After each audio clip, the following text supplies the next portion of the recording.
The rain did not just fall. It hammered against the black umbrellas like 1,000 tiny fists demanding to be let in.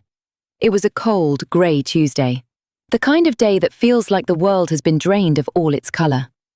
I stood at the edge of the muddy pit, my shoes sinking slightly into the soft earth. I did not hold an umbrella. The water ran down my face, soaking my collar, but I did not move. I needed to feel the cold. I needed to know this was real. My father, Robert, was being lowered into the ground, 6 feet down. It seemed like such a small space for a man who had taken up so much room in my life. He was a giant, a titan of industry, a man who built skyscrapers that pierced the clouds. But in the end, he fit into a standard mahogany box, just like anyone else. "Oh, Robert, my poor, sweet brother, don't leave me." The scream shattered the rhythmic drumming of the rain. It was Aunt Lydia. Of course, it was Aunt Lydia. She threw herself toward the grave, her expensive black heels slipping in the mud. 2 of my cousins, her sons, caught her by the arms, holding her back.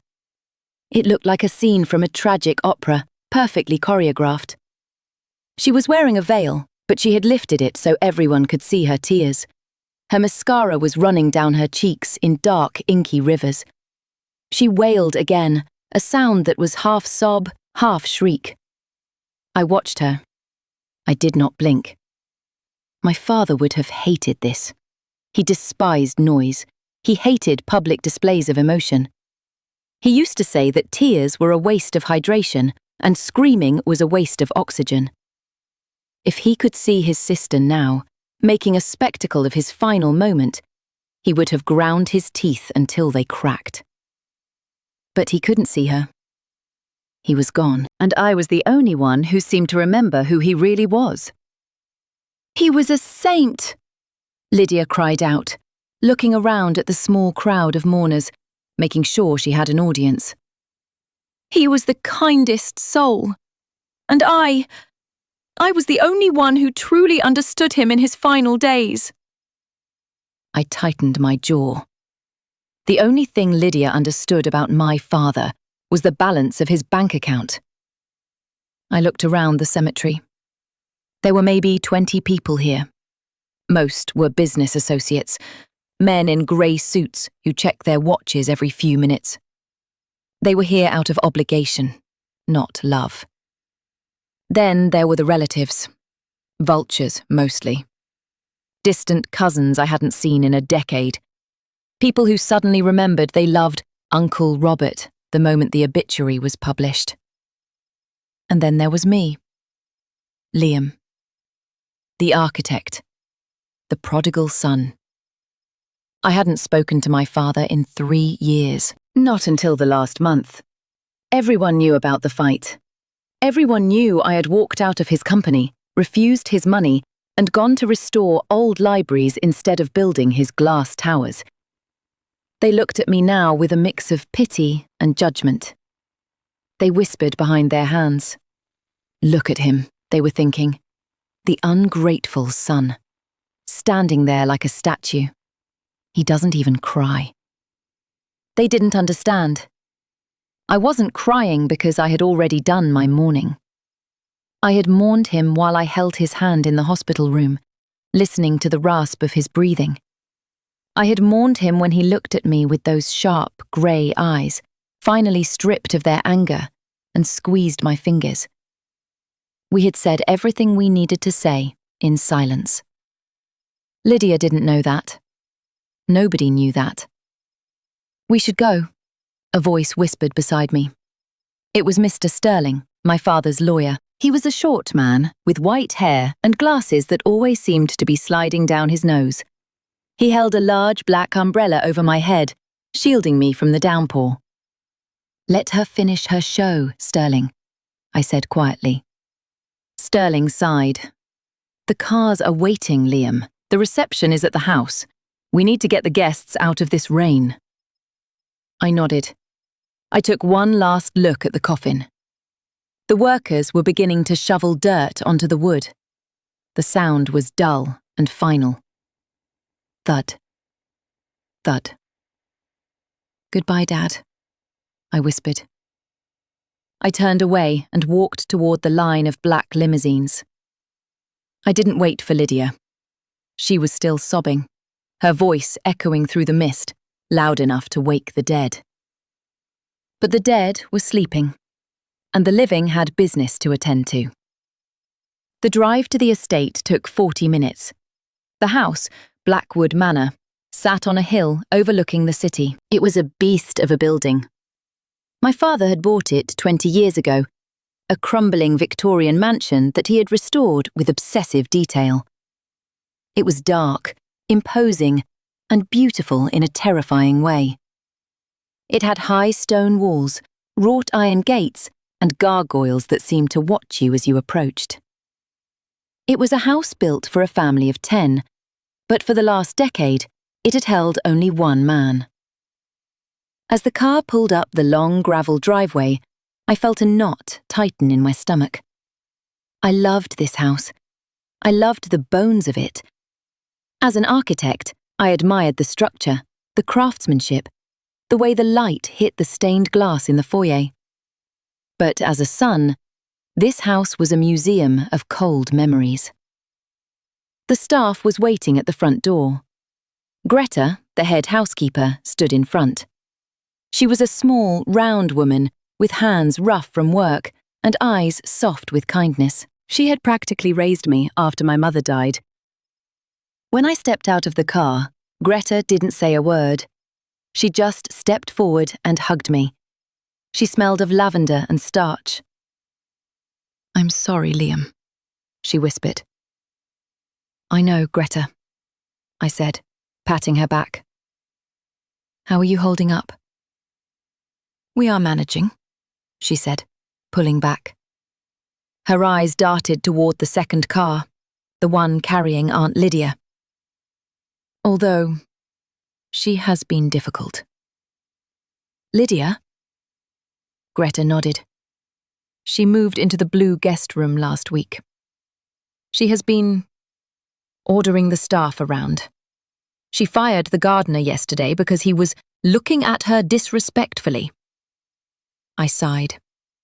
"She can't fire anyone, Greta. She doesn't own this house.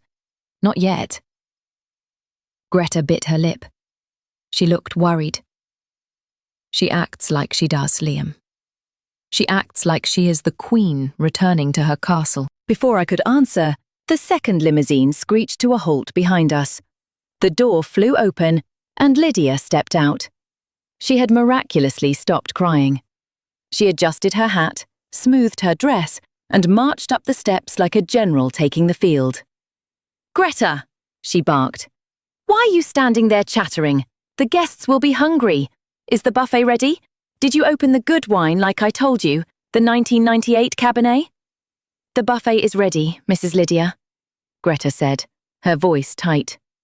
"But Mr. Robert always saved the 1998 for special anniversaries. I thought—" "Mr. Robert is dead," Lydia snapped. The venom in her voice was shocking. "He doesn't care about wine anymore. Open it. All of it. I need a drink, and so do my poor nerves." She pushed past Greta and swept into the house. I watched her go. The mask of grief had slipped, revealing the hungry face beneath. "Open the wine, Greta," I said softly. "It doesn't matter." "It mattered to him," Greta muttered, but she turned and went to the kitchen. I walked into the foyer. The house was cold. The heating system was old and temperamental, something my father had always refused to fix because he liked the chill. He said it kept the mind sharp. The guests began to filter in. They shook their umbrellas, stomped their wet shoes on the expensive rugs, and looked around with wide eyes. For many of them, this was their first time inside Blackwood Manor. I could see them calculating the value of the paintings on the walls, the antique vases, the Persian carpets. I went to the library. It was my favourite room.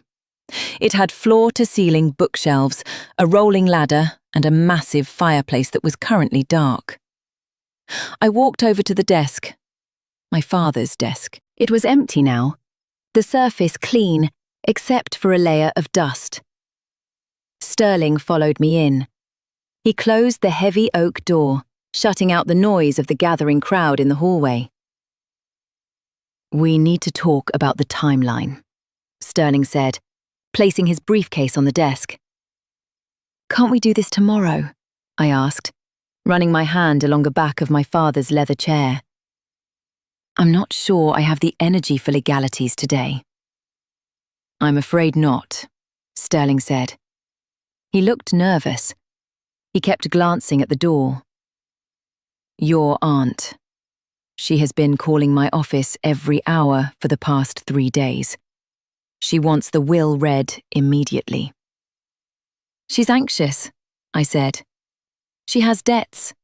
Everyone knows that. Gambles too much, spends money she doesn't have on clothes she doesn't need." "It's more than that, Liam," Sterling said. His voice dropped to a whisper. She claims there have been changes." I stopped, and I looked at him. "What kind of changes?" Sterling hesitated.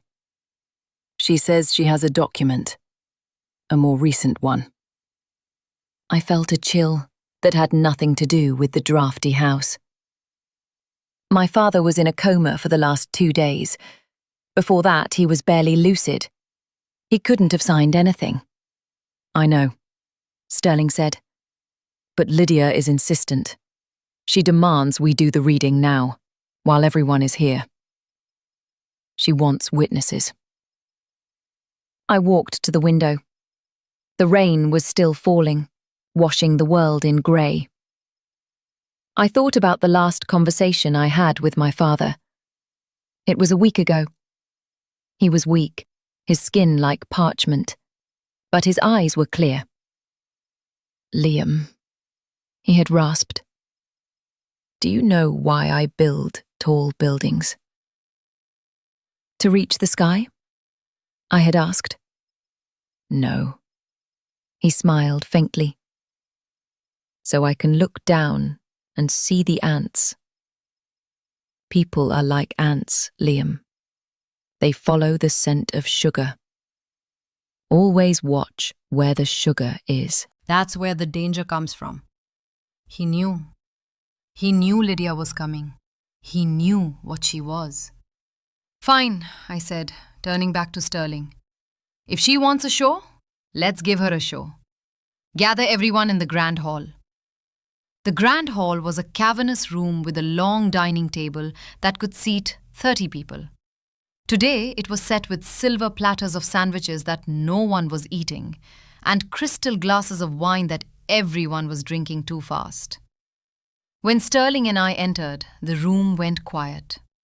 Lydia was already seated at the head of the table, my father's seat. She held a glass of the 1998 Cabernet, swirling the dark red liquid.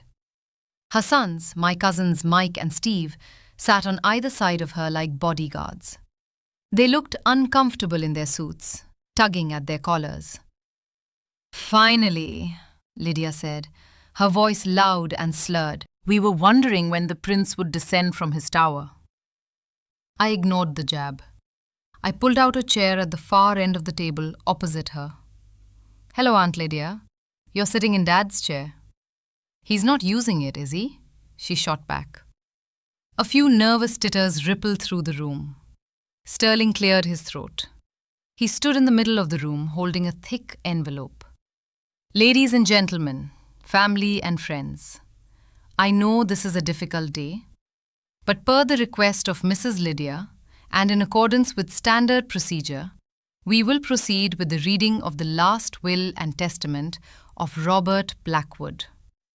"Get on with it," Lydia muttered, taking a large gulp of wine. I watched her hands.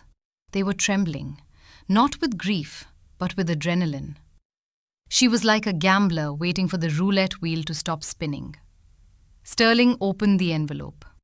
He adjusted his glasses. "I, Robert Blackwood, being of sound mind and body," Sterling began, Skip the preamble, Lydia interrupted. She slammed her glass down on the table. Wine sloshed onto the polished wood. Read the part about the assets. Read the part about who gets the house. Sterling looked at me. I nodded slightly. Let her speak. Very well, Sterling said. He flipped to the second page. Regarding the estate known as Blackwood Manor and all liquid assets, stocks and bonds. Wait! Lydia stood up. The room froze. She reached into her oversized designer handbag and pulled out a folded piece of paper. It looked crumbled, stained with what might have been coffee or tears. That will is old, Lydia declared. Her eyes were wide, manic. That will was written 5 years ago, before Robert got sick, before I came to care for him. She waved the paper in the air. This, she said, her voice trembling with triumph, is his final wish, dated 3 days ago, signed by Robert himself. The room erupted in whispers. My cousins leaned forward. Sterling frowned. Mrs. Lydia, Sterling said calmly, Robert was heavily medicated 3 days ago. He was hardly in a state to draft a legal document. He was lucid, she screamed. He woke up. He called for me. He told me he realized his mistakes. He told me that he knew who really loved him, not the son who abandoned him. She pointed a long manicured finger at me. But the sister who wiped his brow, the sister who sat by his side while he died. She threw the paper onto the table. It slid across the surface and stopped in front of Sterling. Read it, she commanded.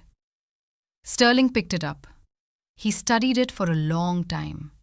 His face remained impassive, professional. He looked at the signature. He looked at the date. Then he looked at me. It appears to be genuine, Sterling said softly. The air left the room. My cousins gasped. Mike and Steve high-fived under the table. Read it, Lydia shrieked. Sterling took a breath. It states, I, Robert Blackwood, hereby revoke all previous wills. In recognition of her unwavering devotion and care in my final hours, I bequeath my entire estate, including Blackwood Manor, all bank accounts, and all personal property, to my sister, Lydia Blackwood. Silence. Absolute, heavy silence. Lydia threw her head back and let out a sound that was supposed to be a sob, but sounded suspiciously like a laugh. Oh, Robert, thank you. Thank you for seeing the truth. She looked at me. Her eyes were gleaming with malice. Did you hear that, Liam? He left it to me. All of it. I sat perfectly still. I looked at the paper in Sterling's hand. I could see the signature from here. It was shaky, weak, barely legible. But it was his. I recognized the loop of the R. My father had signed it. Why? Why would he do this? He knew Lydia. He knew she would sell the house within a month. He knew she would burn through his fortune in a year. He despised everything she stood for. Unless... I remembered the ants. Watch where the sugar is. I looked at Lydia. She was already measuring the curtains for replacement. She was drunk on power. She had won. Or she thought she had. There is an addendum, Sterling said. Lydia froze. What? At the bottom, Sterling said. A condition. Condition, Lydia snapped. What condition? I took care of him. I earned this. It says, Sterling read, squinting at the scrawled handwriting. To ensure family harmony, any other potential heirs must sign a waiver of contest immediately. If they refuse, the estate will remain in probate for a minimum of 5 years, during which time all assets will be frozen and inaccessible to anyone. Lydia turned pale. 5 years? She couldn't wait 5 years. She had loan sharks breathing down her neck. She needed the money now. She turned her gaze on me. It was predatory. You, she hissed. You heard him. You have to sign. Sterling pulled another document from his briefcase. I have the standard waiver here. If Liam signs this, he forfeits any right to challenge this new will. The transfer of assets to you, Lydia, can begin immediately. Tonight, effectively. Lydia grabbed the waiver and shoved it toward me, along with a gold pen. Sign it, she ordered. Don't you dare drag this out, Liam. Don't you dare dishonor your father's final wish. He wanted me to have it. If you have any respect for him at all, you will sign that paper and walk away. The room watched me. My cousins watched me. The greedy business partners watched me. They expected a fight. They expected me to shout, to sue, to throw the table over. I looked at the pen. I looked at the waiver. My father had set a trap. I just didn't know who it was for yet. But I knew one thing. Robert Blackwood never did anything without a reason. If he signed that paper, he wanted Lydia to have the sugar, and he wanted me to let her have it. I stood up. The chair scraped loudly against the floor. Liam, Sterling warned softly. Once you sign this, it's over. You get nothing. You walk out of here with the clothes on your back. I know, I said. I looked at Lydia. She was practically vibrating with greed. She wasn't mourning my father. She was mourning the time she had spent waiting for him to die. You want the house, Lydia? I asked. It's mine, she spat. And the money? It's mine. Okay, I said. I picked up the pen. The gold felt cold in my hand. I didn't hesitate. I didn't shake. I signed my name in clear, bold letters. Liam Blackwood. I capped the pen and set it down. Done, I said. Lydia snatched the paper away as if she was afraid I would eat it. She clutched it to her chest, her eyes wide with disbelief and joy. It's over, she whispered. Then she shouted, It's mine! Everyone hear that? It's finally mine! I looked at Sterling. He gave me a barely perceptible nod. He knew something I didn't, or perhaps he just respected the play. Congratulations, Aunt Lydia, I said. My voice was calm, cutting through her celebration. You have everything you ever wanted. I turned and walked toward the door. Where are you going? Lydia called out, her voice shrill. You can't stay here. This is my house now. I want you out, tonight. I stopped at the doorway and looked back. The room was a tableau of greed. The rain beat against the windows, harder than before. Don't worry, I said. I'm leaving. Good luck with the house, Lydia. It has a lot of character. I walked out into the cold, dark hallway. Behind me, I heard the pop of a cork. They were opening another bottle of wine. They were celebrating their victory. But as I stepped out into the rain, leaving the heavy oak door of Blackwood Manor behind me, I felt a strange lightness. I didn't feel like a man who had lost everything. I felt like a man who had just stepped off a sinking ship. The iron gates of Blackwood Manor groaned as they swung shut behind me. It was a mechanical sound, like the closing of a heavy book. I sat in my car, the engine idling, watching the rear-view mirror. Through the rain-streaked glass, the house looked like a dark beast crouching on the hill, its windows glowing with the yellow light of the party inside. I didn't feel anger. I felt a strange, hollow exhaustion. It was the feeling of a soldier who has finally put down his weapon, not because the war is won, but because he simply refuses to fight anymore. A figure was standing by the gatehouse, huddled under a tattered umbrella. I squinted through the downpour. It was Arthur, the head groundskeeper. He had worked for my father for 30 years. He knew every rose bush, every oak tree, every blade of grass on the estate. I rolled down the window. The cold air rushed in, biting at my face. "Arthur?" I called out. "What are you doing out here?" Arthur stepped closer. He was an old man with skin like weathered leather and hands that were permanently stained with soil. He looked smaller than I remembered, shrunken by the rain and the circumstances. "She kicked me out, Master Liam," Arthur said, his voice trembling. "Mrs. Lydia. She told me to leave the premises immediately. Said I was an unnecessary expense." My grip on the steering wheel tightened. "She fired you? Tonight? In this weather?" Arthur nodded. He clutched a plastic bag to his chest. It contained his work boots and a few tools. "She said she's going to pave over the rose garden. Said she wants a parking lot for her guests. A parking lot, Liam, over your mother's roses." The cruelty of it took my breath away. My mother had planted those roses. My father, even in his coldest moments, had never let anyone touch them. They were the one sacred thing in that house. And Lydia, in her first hour of power, had decided to destroy them just to prove she could. "Get in, Arthur," I said. "Oh no, I couldn't." "Get in," I repeated, firmer this time. "I'm not leaving you here."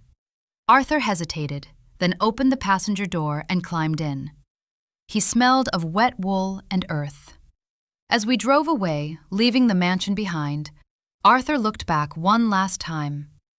"The house won't like it," he whispered. "What?" I asked. "The house," Arthur said, looking at me with serious, watery eyes. "It knows who loves it and who doesn't. Your father, he was a hard man, but he respected the stone. She doesn't. She treats it like an ATM machine. The house will reject her." I didn't say anything. I wasn't superstitious. I was an architect. I believed in load-bearing walls, tensile strength, and foundation integrity. But as I drove down the winding road, listening to the wind howl through the trees, I couldn't help but feel that Arthur was right.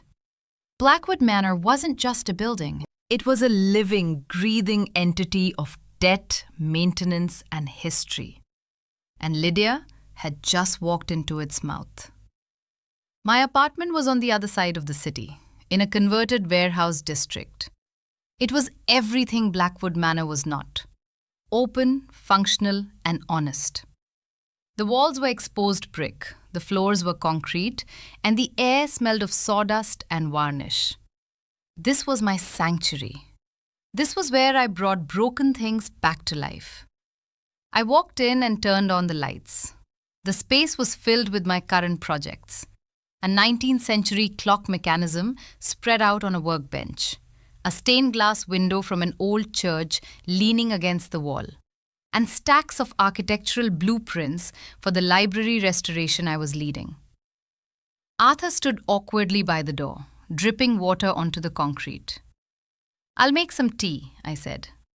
"There are dry towels in the bathroom." "Make yourself at home, Arthur. You can stay here tonight." "You are too kind, Liam," Arthur mumbled, "just like your mother." I went to the small kitchen area and filled the kettle. My phone buzzed in my pocket. I ignored it. It buzzed again and again, a relentless, angry vibration. I pulled it out. Aunt Lydia. I stared at the screen. Why was she calling? She had won. She had the house, the money, the power. What more could she possibly want from me? I let it go to voicemail. A minute later, a text message appeared. "Where are the keys to the wine cellar? The digital pad isn't working. Pick up the phone."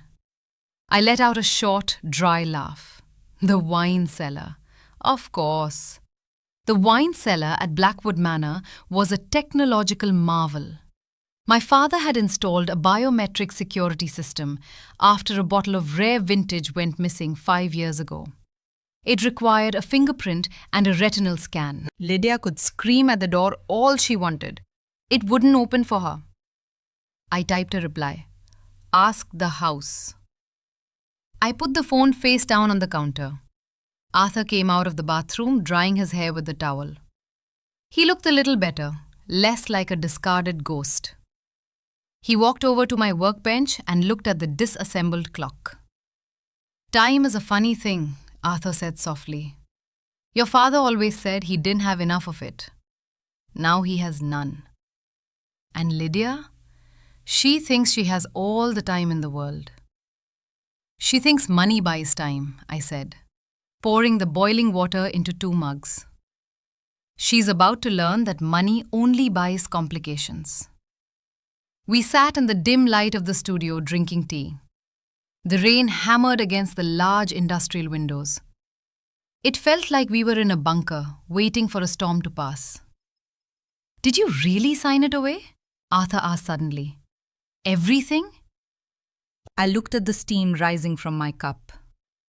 Yes. Why? Arthur asked. It was your birthright. You are the only one who knows how to fix the roof when it leaks. You are the only one who knows that the West Wing foundation settles in the winter. She will let it rot. I signed it because my father wanted me to, I said. Arthur frowned. He wanted her to have it? He hated her. Exactly, I said.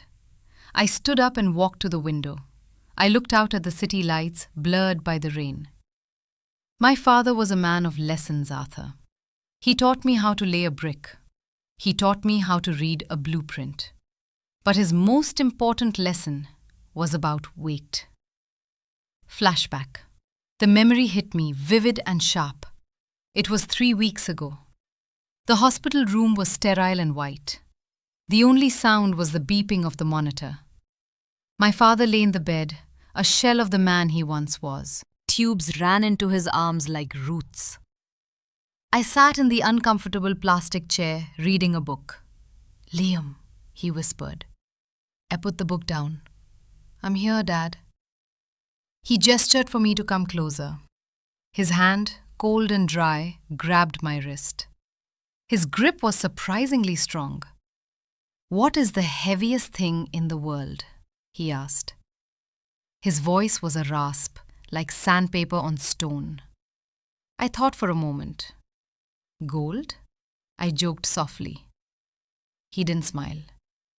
No. Possession. Ownership.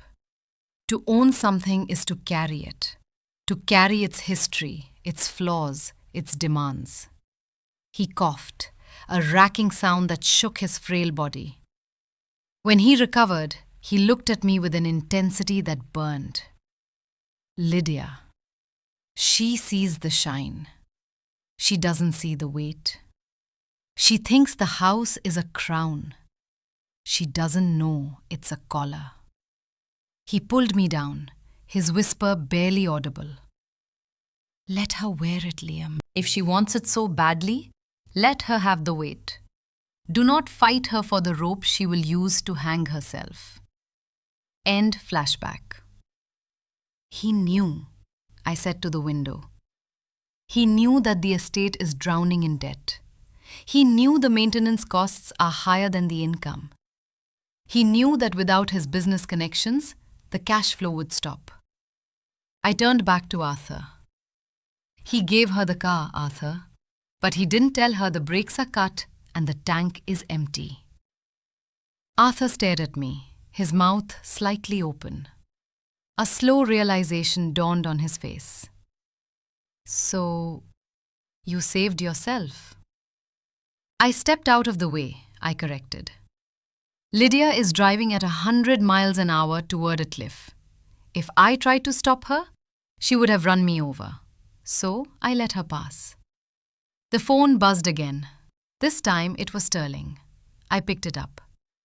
Hello, Sterling. She's firing the staff. Sterling's voice was low, urgent. She just fired the cook and the 2 maids. She says she's going to hire better people who know how to treat a lady of her status. Let her, I said. Liam, she's ordering champagne. Cases of it. She's putting it on the corporate credit card. The corporate card that gets frozen automatically upon the death of the primary holder? I asked. The very same, Sterling said. There was a hint of grim satisfaction in his voice. The bank will decline the transaction in about 2 hours, when the system updates. Does she know about the property tax lien? I asked. No, Sterling said. She didn't let me read the full disclosure of assets and liabilities. She stopped me at bequeath. She doesn't know about the $400,000 due next month. Good, I said. Liam, Sterling hesitated. This is going to be ugly. When the reality hits, she will come for you. She will blame you. She can blame me all she wants, I said. I signed the waiver. I have no legal obligation to that house or to her. I'm a free man, Sterling.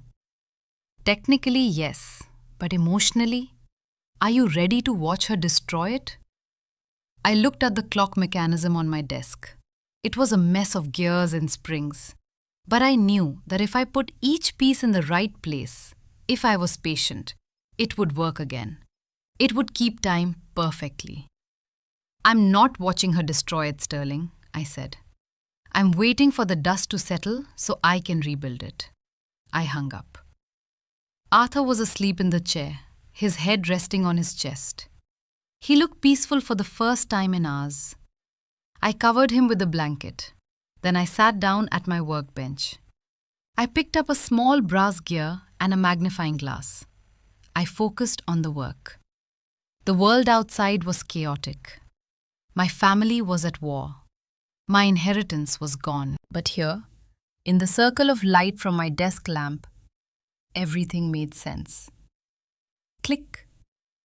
Whir. Tick. The silence of my apartment was beautiful. But across town, at Blackwood Manor, the noise was just beginning. Lydia stood in the center of the master bedroom, Robert's bedroom. She had thrown his clothes out into the hallway.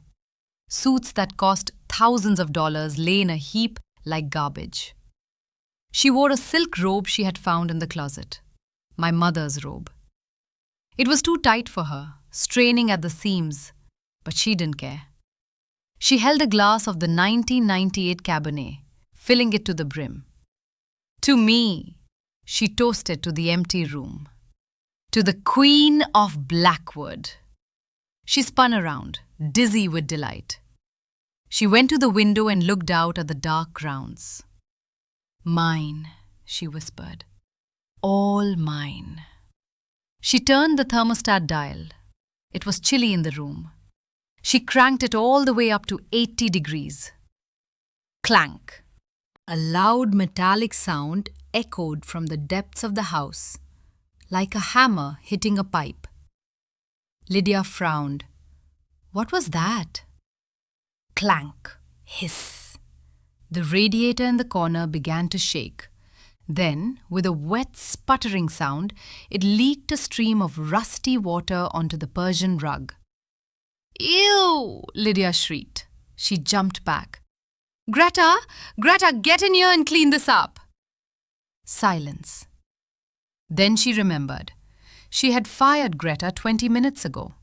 She had told the old woman she was too slow and smelled like onions. Useless people, Lydia muttered. I'll do it myself. Or I'll call someone tomorrow. Who cares? I'm rich. She stepped over the puddle of rusty water and climbed into the massive four-poster bed. She nestled into the down pillows, closing her eyes, expecting sweet dreams of shopping sprees and high society parties. But the house was not sleeping. Down in the basement, the ancient boiler, pushed to its limit by the sudden demand for 80-degree heat, began to groan. The pressure gauge, which Arthur used to check every night at 10 p.m., trembled in the red zone. There was no Arthur to check it. Up in the attic, a loose slate on the roof, which I had been meaning to fix, shifted in the wind. Rain began to drip in.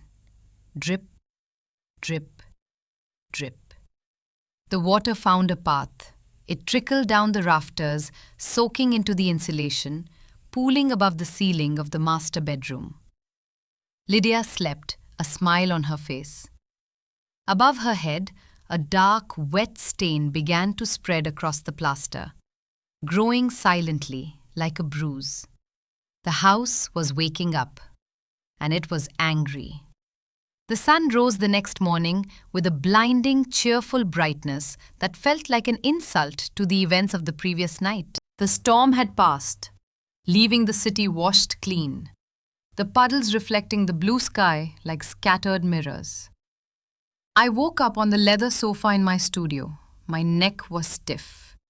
The smell of frying bacon drifted through the air, thick and comforting. Arthur was in the small kitchenette, wearing one of my old flannels that was 2 sizes too big for him. He was humming a tune, flipping bacon in a cast-iron skillet. "Morning, Master Liam," he said, not turning around. "Found some eggs in your fridge. Hope you don't mind." "It's just Liam, Arthur," I said, rubbing the sleep from my eyes. "And thank you. I usually forget to eat breakfast." I sat up and looked around the studio. The blueprints for the city library restoration were spread out on the main table. The brass clock I had been working on sat quietly, its gears waiting for my hand. It was a peaceful scene, a normal scene. But the phone on the coffee table was blinking with a red light. 14 missed calls. 12 from Aunt Lydia, 2 from Cousin Mike. I didn't touch the phone. I stood up, stretched, and walked to the window. From here, I couldn't see Blackwood Manor. It was miles away, up in the hills. But I could imagine it. "Did you sleep well?" Arthur asked, sliding a plate of eggs and bacon onto the table. "Better than the new owner of the manor, I suspect," I said, sitting down. Arthur chuckled darkly. "The boiler. It has a mood. If you don't bleed the valves by 6 a.m., it shuts down. Safety mechanism. The house will be freezing by now." I took a bite of the bacon. "And the hot water?" "Gone," Arthur said. "She'll be taking a cold shower this morning." As if on cue, my phone rang again. The screen lit up with Lydia's face. She looked angry even in the photo. I let it ring 3 times. Then I put it on speaker. "Hello, Lydia." "You!" Her voice was a shriek, distorted by bad reception. "You did this! You sabotaged the house!" "Good morning to you too, Aunt Lydia," I said calmly. "I see you're enjoying your first day as the lady of the manor." "There is no hot water," she screamed. "I am freezing. I tried to turn up the heat last night and now the radiators are making noises like dying animals. What did you do?" "I didn't do anything," I said, taking a sip of coffee. "I haven't been in that house for 24 hours.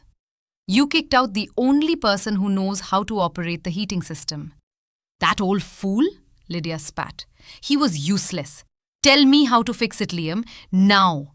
I have guests coming for brunch at 11. The house is 50 degrees. "I don't know," I lied. "I'm an architect, Lydia, not a plumber. Call a service." "I did," she yelled. "They said it's an emergency call-out. They want $500 up front. I tried to give them the corporate card number, and it was declined." I glanced at Arthur. He was smiling into his coffee mug. "Declined?" I asked, feigning surprise. "That's strange." "It's embarrassing. That's what it is." She was panting now.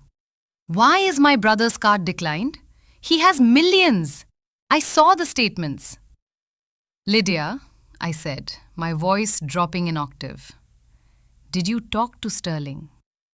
"Sterling is a useless old bat. He won't answer my calls."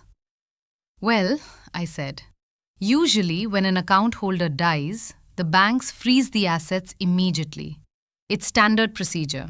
Probate can take months, sometimes years. Silence on the other end.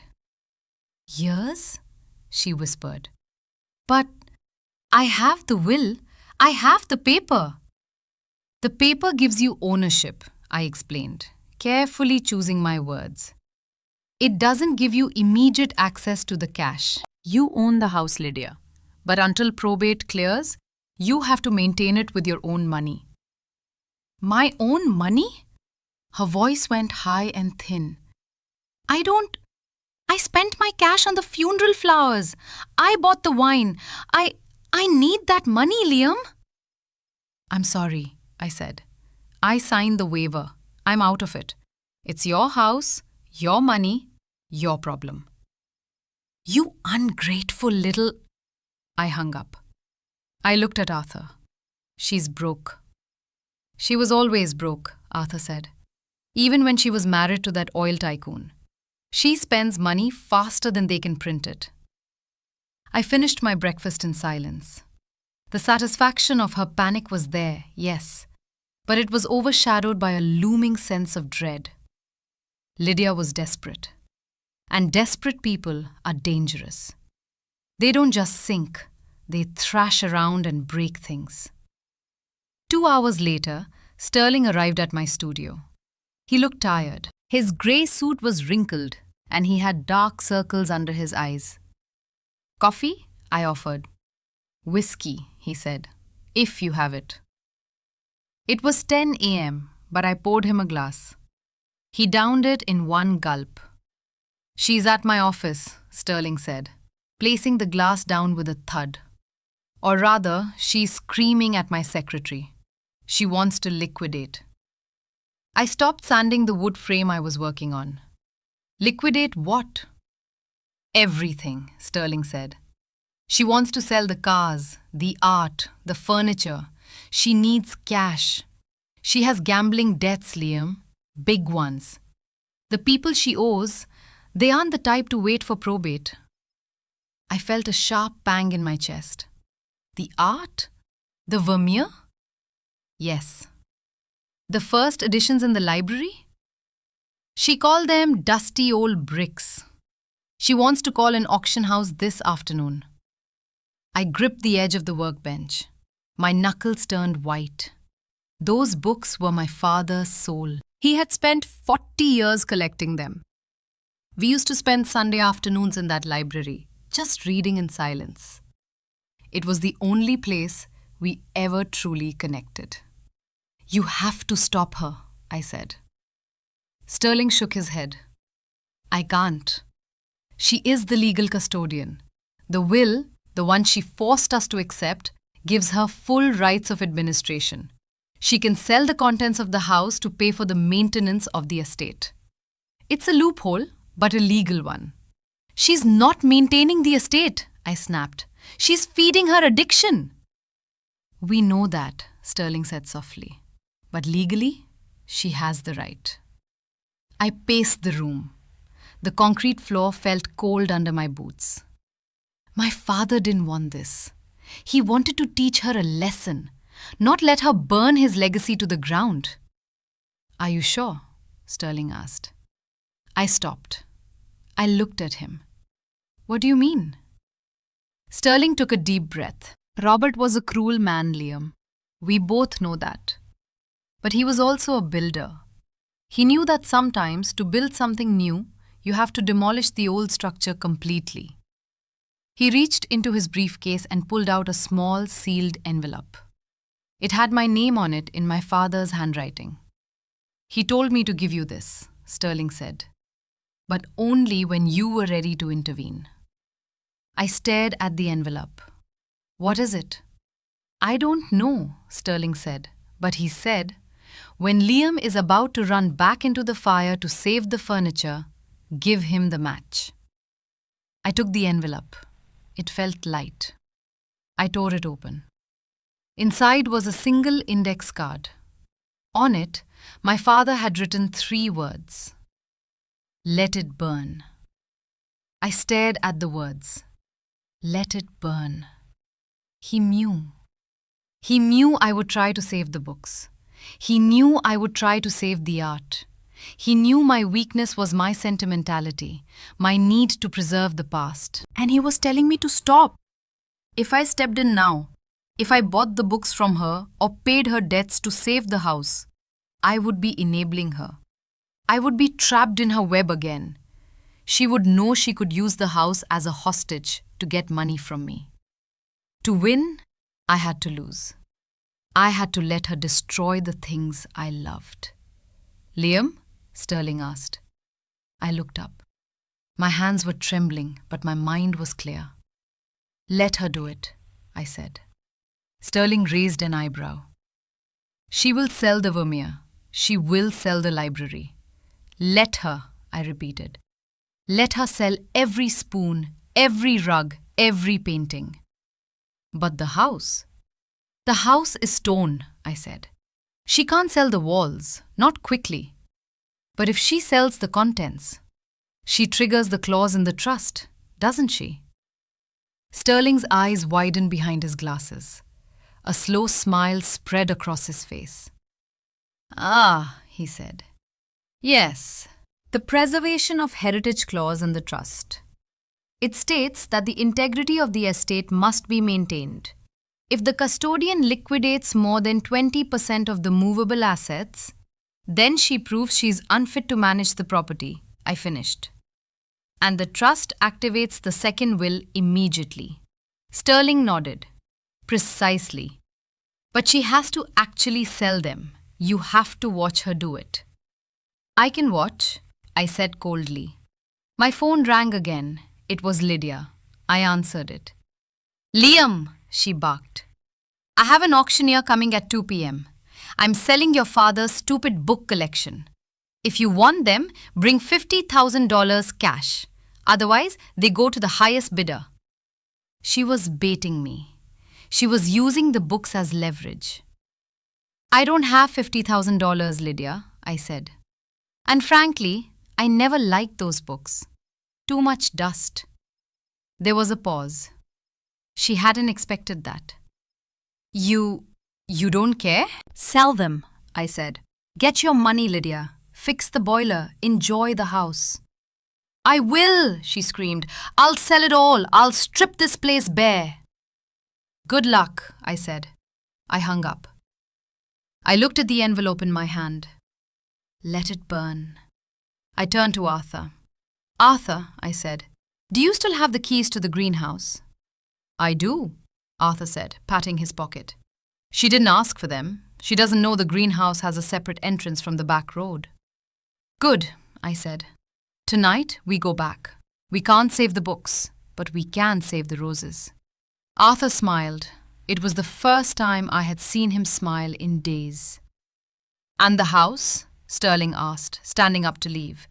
What happens to the house? I looked at the blueprint of the library I was restoring. It was a mess of lines and measurements. But I knew that underneath the mess, the structure was sound. The house waits, I said. It survived storms, fires, and wars. It can survive Aunt Lydia. Sterling nodded and walked out. I stood in the center of my studio. The silence returned. But it felt different now. It wasn't the silence of defeat. It was the silence of a hunter waiting in the tall grass. The trap was set. Lydia was running towards it, arms full of stolen treasure, convinced she was the winner.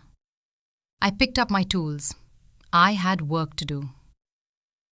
Act 2. The Hollow House and the Ghosts. Part 1. The Stripping of the Altar. It took exactly 3 days for the vultures to arrive. They didn't circle in the sky. They came in white box trucks with "Estate Liquidation" painted on the sides in cheerful red letters. They idled at the bottom of the hill, their engines rumbling like hungry stomachs, waiting for the gates to open.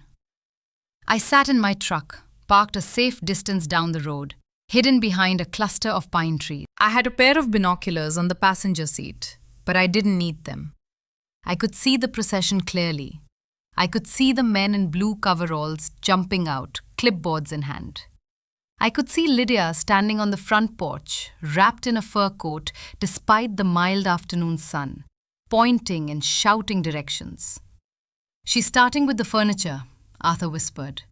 He was sitting beside me, his hands clenching and unclenching in his lap.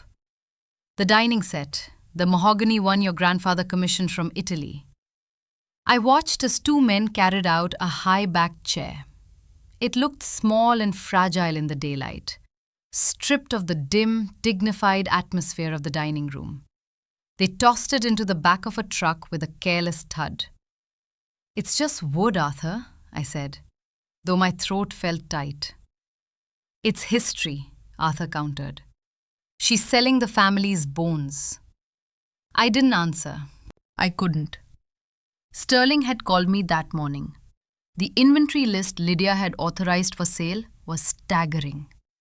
The dining set, the collection of 18th century globes, the silver service for 24, and most painfully, the library. "Let it burn," my father had said. I repeated the words in my head like a mantra. Let it burn. If I intervened now, if I drove up that driveway and offered to buy it all back, I would just be handing Lydia a check. I would be funding her gambling addiction and prolonging her delusion. The only way to save the estate was to let her gut it first. "Are we going in tonight?" Arthur asked, breaking my trance.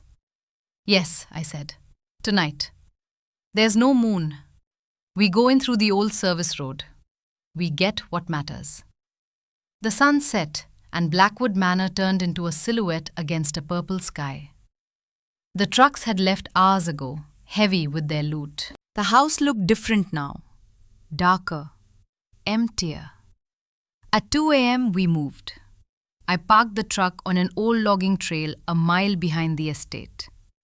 We hiked through the woods, the wet leaves dampening our footsteps. Arthur moved surprisingly fast for his age, fueled by a desperate need to save the living things he had nurtured for decades. We reached the perimeter wall. The stone was cold and slick with moss. I boosted Arthur up, then pulled myself over. We dropped silently into the overgrown grass of the backyard. The house loomed above us. It was almost completely dark. Only one window on the second floor was lit, the master bedroom. Through the sheer curtains, I could see a shadow pacing back and forth. Lydia. "She's awake," I whispered. "She doesn't sleep much," Arthur murmured. "Guilt is a noisy roommate." We crept toward the greenhouse. It was a glass cathedral attached to the west wing of the manor. My mother had designed it. It was her sanctuary. Inside, the air was thick and humid, smelling of jasmine and wet soil. Arthur clicked on a small flashlight. The beam cut through the darkness, illuminating rows of exotic orchids, ferns, and the prize collection, the Blackwood roses. Deep red, almost black, with thorns like needles. My mother had crossbred them herself. They didn't exist anywhere else in the world. "Hurry," I said. "We can only take the cuttings and the mother root." Arthur nodded. He knelt in the dirt, his face solemn.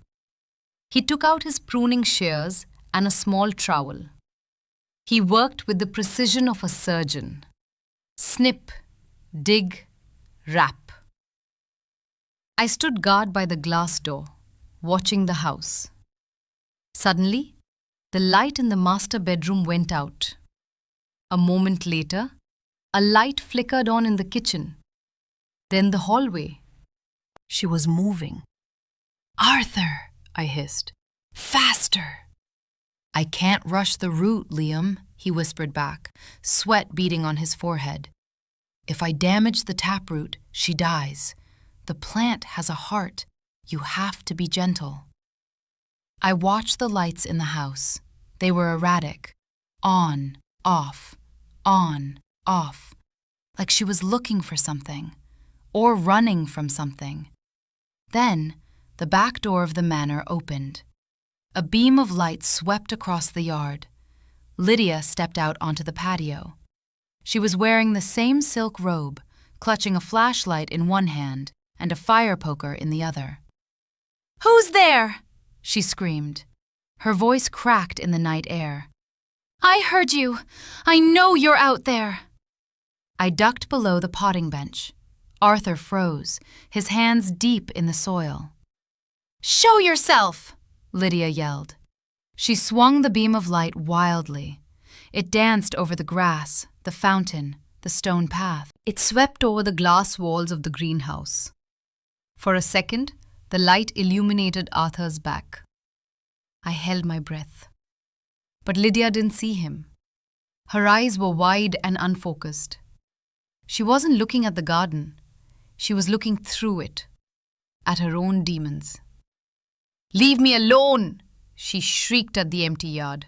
"I sold it! It's gone! Stop asking for it!" She swung the fire poker at a stone statue of a cherub, striking it with a metallic clab. Sparks flew. "Get out of my head!" She was unraveling. This wasn't just stress. This was the paranoia of a woman who knew she was drowning. After a moment, she lowered the weapon. She shivered violently. The night was cold, and the silk robe offered no protection. She turned and ran back inside, slamming the door so hard the glass panes rattled. I let out a breath I didn't know I was holding. "She's losing it," I whispered. Arthur didn't look up. He lifted the root ball of the ancient rosebush, wrapping it tenderly in damp burlap. "The house is rejecting her," Arthur said simply. "It's making noises. The pipes bang, the floorboards creak. To us, it's just an old house settling. To her, it's the old man walking the halls." He placed the bundle in a canvas bag. "Done," he said. "We have the heart. Let's go." The next morning, the reality of the sale hit the news. I was at a coffee shop near my studio, scrolling through my phone. A local news outlet had posted an article. "Blackwood estate sale, the end of an era?" There were photos, the dining table, the antique mirrors, and the books. I zoomed in on a picture of a stack of books bound in leather. The first folio. My father's pride and joy. Sold. I felt a wave of nausea. I closed my eyes and gripped the edge of the table. Let it burn. My phone rang. It was Sterling. "Did you see?" he asked. His voice was heavy. "I saw," I said. "She got $200,000 for the books," Sterling said. "They were worth $3 million. I let out a sharp, bitter laugh. "Of course she did. She sold them to a fence, not a collector. She needed the cash fast." "And the cash is already gone, Liam." I sat up straighter. "What do you mean?" "I have a contact at the bank," Sterling said. "Unofficially, of course. Lydia deposited the cash yesterday afternoon. Then she made a wire transfer. The entire amount." "To whom?" "An offshore account, Cayman Islands. The beneficiary is a shell company called Vegas Holdco." "Gambling debts," I said. "She paid off the sharks." "Yes," Sterling said. "But here is the interesting part. The transfer triggered a flag. The tax authorities are watching. And more importantly, she has emptied the house of its easy assets. If she needs more money, and she will, she has nothing left to sell but the structure itself." "She can't sell the house," I said. "Not without clearing the title. And the title is tied up in probate for at least 6 months." "Exactly," Sterling said. "She is trapped. She has paid her past debts, but she has no money for the future. And the utility bills are coming due next week. The property tax is due in 10 days. "She'll come to me," I said. "She will," Sterling agreed. "Be ready." Lydia did not come to me. Not at first. Instead, she tried to conquer the cold. I learned this from the delivery driver who dropped off supplies at my studio 3 days later. He was a chatty man who serviced the entire district. "Crazy lady up at the hill," he said, chewing on a toothpick. "Ordered 10 industrial space heaters, the big electric ones." I looked up from my drafting table. 10? "Yeah," said the boiler is broken and she refuses to pay an extortionist plumber. So she plugged them all in. I dropped my pencil. She plugged 10 industrial heaters into the outlets of a Victorian mansion with wiring from 1950? The driver shrugged. "I just deliver 'em, buddy. But I saw the lights flickering all the way down the driveway when I left." I grabbed my jacket. "Where are you going?" Arthur asked from the kitchen, where he was potting the rescued roses. "She's going to burn the house down," I said. "For real this time." I drove up the winding road to the manor. It was dusk. The sky was a bruised purple, threatening rain again. When I reached the gates, they were open. The electronic lock had failed, leaving them hanging crookedly on their hinges. I drove up the driveway. The house was dark, completely dark. Not a single light in the windows. It looked like a skull staring out at the valley. I parked and walked to the front door. I didn't knock. I tried the handle. Locked. I walked around to the back, to the kitchen entrance. The door had a glass pane. I used the flashlight on my phone to peer inside. The kitchen was a mess. Dirty dishes piled high in the sink. Empty wine bottles lined up on the counter like soldiers. "Lydia?" I called out. No answer. I used the spare key hidden under a loose stone in the patio wall, a hiding spot only I knew. The door creaked open. The smell hit me first. Stale wine, old food, and the sharp ozone scent of burnt plastic. "Lydia!" I shouted. "Who's there?" A voice came from the living room. It was weak, trembling. I walked through the hallway, my flashlight beam cutting through the gloom. The air was freezing. I could see my breath. In the living room, surrounded by shadows, Lydia was sitting on the floor. She was wrapped in 3 blankets, wearing a fur hat. Around her were the space heaters, all silent, all dark. She looked up at me. Her face was pale, her eyes sunken. She looked 20 years older than she had at the funeral. "It stopped," she whispered. Everything stopped. I shined the light on the wall. A scorch mark blackened the wallpaper around the main outlet. "You overloaded the circuit, Lydia," I said. "You blew the main fuse, maybe even melted the wiring in the walls." She let out a sob. "I was cold. It's so cold in here, Liam. Why is it so cold?" "Because it's a big stone house and you don't know how to take care of it." She glared at me, a spark of her old fire returning. "I know how. It's this house. It hates me. I hear it, whispering." She pointed a shaking finger at the ceiling. "Up there, in the attic, footsteps, dragging sounds, all night long." "It's the roof, Lydia," I said. "The slate is loose. The wind rattles it. And the dragging is likely rats or raccoons. They come in when the maintenance stops." "Rats?" She recoiled, pulling the blankets tighter. "There are no rats in my palace." "It's not a palace anymore," I said, sweeping the light around the room. The spots where paintings used to hang were now just lighter rectangles on the faded wallpaper. The room was stripped bare. "It's a warehouse, an empty shell." She scrambled to her feet, the blankets falling off. She was wearing a stained tracksuit underneath. "I had to sell them," she cried.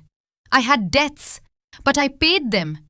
I'm free now. I just need the lights back on. Fix it, Liam. Fix the lights." "I can't," I said. "The wiring needs to be replaced. It's a $50,000 job, minimum. She stared at me, her mouth open. 50,000? Do you have it? I asked. She slumped back down onto the sofa, one of the few pieces of furniture left. She buried her face in her hands. I have nothing, she muffled. I have $11 in my purse. The silence stretched between us. The house creaked, a long, low groan from the wooden beams. Lydia flinched. I can help you, I said softly. She looked up, hope flaring in her eyes.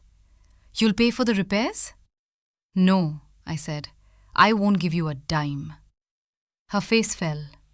Then what? I'll buy it, I said. Buy what? The house, I said. I'll buy Blackwood Manor from you, right now. She laughed, a harsh, jagged sound. You?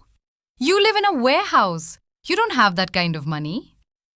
I have my trust fund, I said, the one Mom left me. It's not millions, but it's enough. I'll give you market value for the shell. You can take the money, pay your taxes, and walk away. Go back to the city, get a condo, be warm.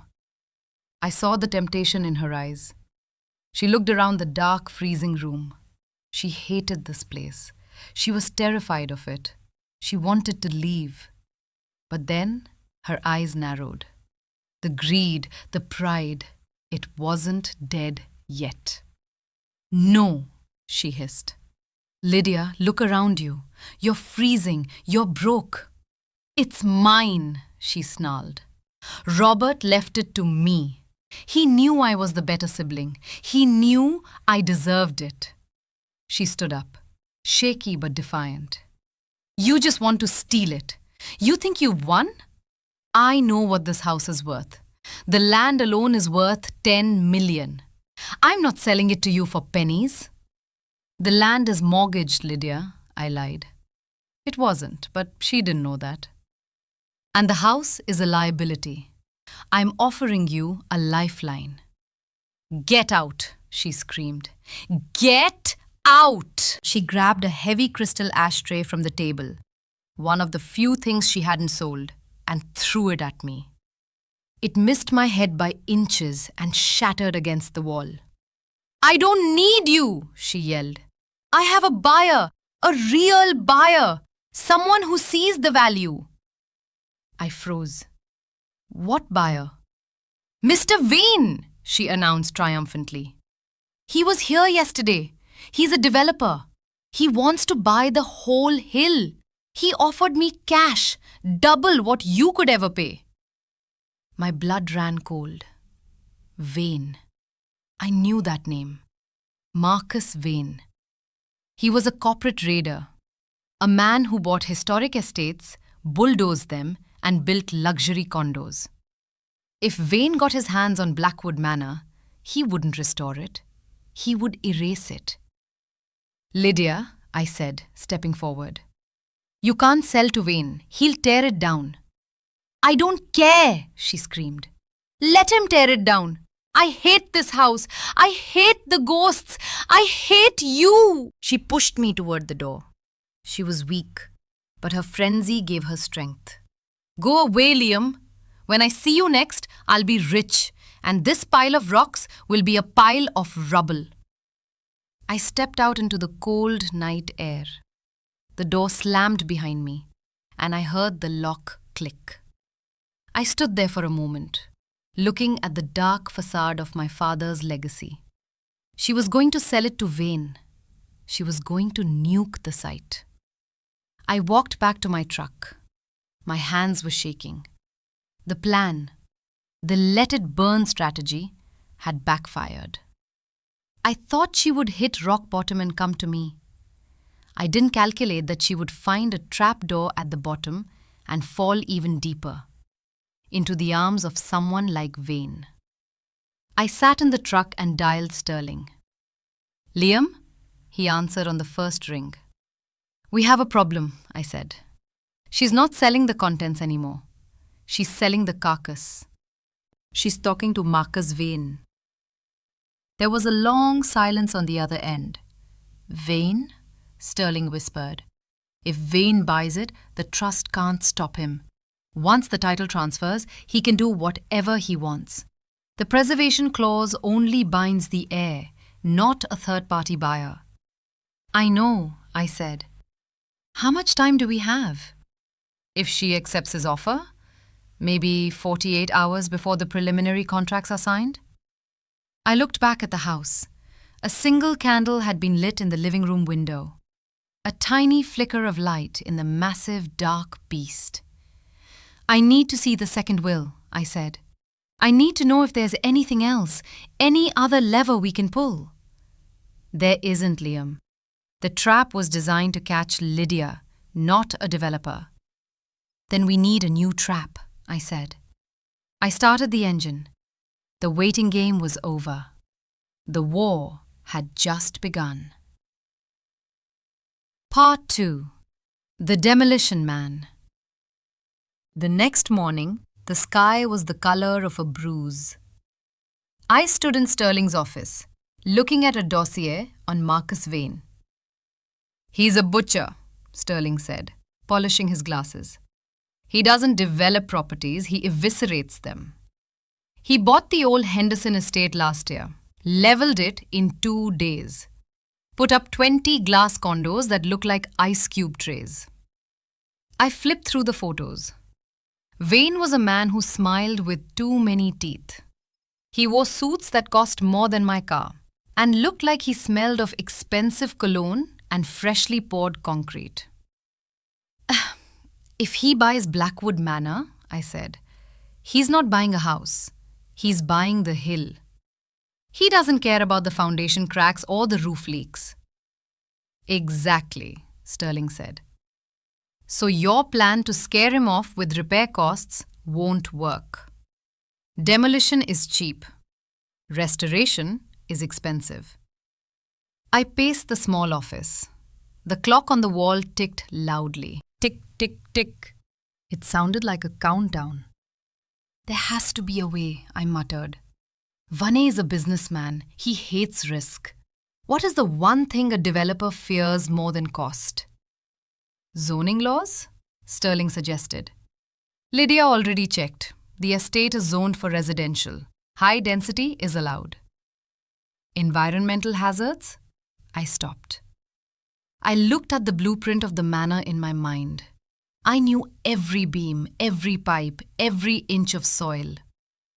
The water table, I whispered. Sterling looked up. What? The hill, I said, my mind racing. It's not solid rock. It's shale and clay. My father spent a fortune stabilizing it with a complex drainage system. The weeping wall in the sub-basement. If that system is compromised, if the drainage is blocked, then the hill becomes unstable, Sterling finished. And any heavy machinery like a bulldozer could trigger a landslide. A landslide that would slide right down onto the main highway below, I added. That's a liability nightmare. That's a risk Vane won't touch. But is the system compromised? Sterling asked. I thought about the freezing house, the rattling pipes, Lydia firing Arthur. If Lydia turned off the main pumps to save electricity, I said grimly, then the pressure has been building for 3 days. The hill is a water balloon waiting to pop. I grabbed my jacket. I have to get up there. I have to crash that inspection. The gates of Blackwood Manor were wide open. A sleek black Bentley was parked in the driveway, looking like a shark beached on the gravel. Beside it was a white van marked Vane Development, Structural Engineering. I pulled my truck up behind them. I didn't care if I was trespassing. I walked through the front door. It was unlocked. The house was freezing, cold enough to see your breath, but the air was thick with the smell of cheap vanilla air freshener. Lydia was trying to mask the scent of damp and neglect. I heard voices in the grand hall. Wonderful potential, a smooth baritone voice was saying. The view alone is worth the price. I walked in. Marcus Vane stood in the center of the room. He was taller than he looked in photos, wearing a camel hair coat and a scarf that looked softer than kitten fur. Beside him was a man in a hard hat holding a tablet. And there was Lydia. She was wearing her best dress, a shimmering green silk number that belonged at a cocktail party, not a morning inspection. Her makeup was heavy, trying to cover the dark circles under her eyes.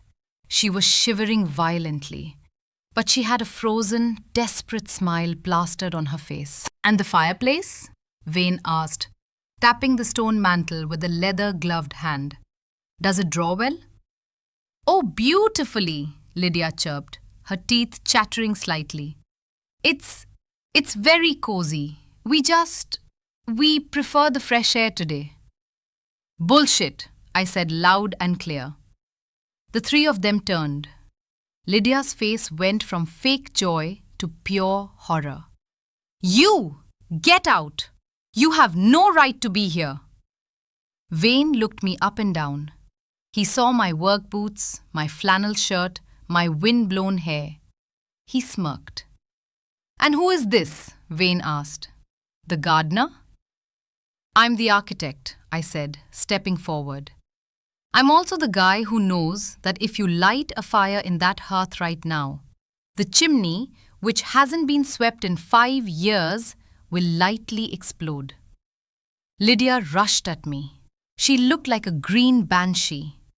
"He's lying! He's just bitter!"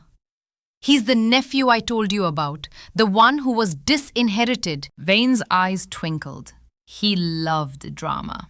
"Ah, the prodigal son." "I'm not here to fight for the house," I said to Vane, ignoring Lydia. "I'm here to save you a lawsuit." Vane raised an eyebrow. "Is that so?" "You want to tear this place down," I said. "Build condos, high-end, glass walls, infinity pools." "It's a solid business plan," Vane said. "It's a suicide pact," I countered. "Do you know what's under this floor?" I stomped my boot on the hardwood. Thud. "Dirt?" Vane guessed. "Water," I said. "Millions of gallons of groundwater. The estate sits on a shale shelf. It's kept stable by a hydraulic pumping system my father installed in the 90s, a system that requires daily maintenance." I looked at Lydia. "Lydia, is the pump running?" Lydia blinked. She looked confused. The noisy machine in the basement? I turned it off. It was humming. It gave me a headache." The engineer in the hard hat looked up from his tablet. His face went pale. "She turned off the hydrostatic pumps?" the engineer whispered. 3 days ago," I said. "And it's been raining for 2 of them." I turned back to Vane. "The water table has risen. The clay is saturated. Right now, this house is floating on mud. If you bring a wrecking ball onto this property, hell, if you drive a heavy truck up the driveway, the vibration alone could liquefy the soil." Vane frowned. He looked at his engineer. "Is he serious?" The engineer nodded slowly.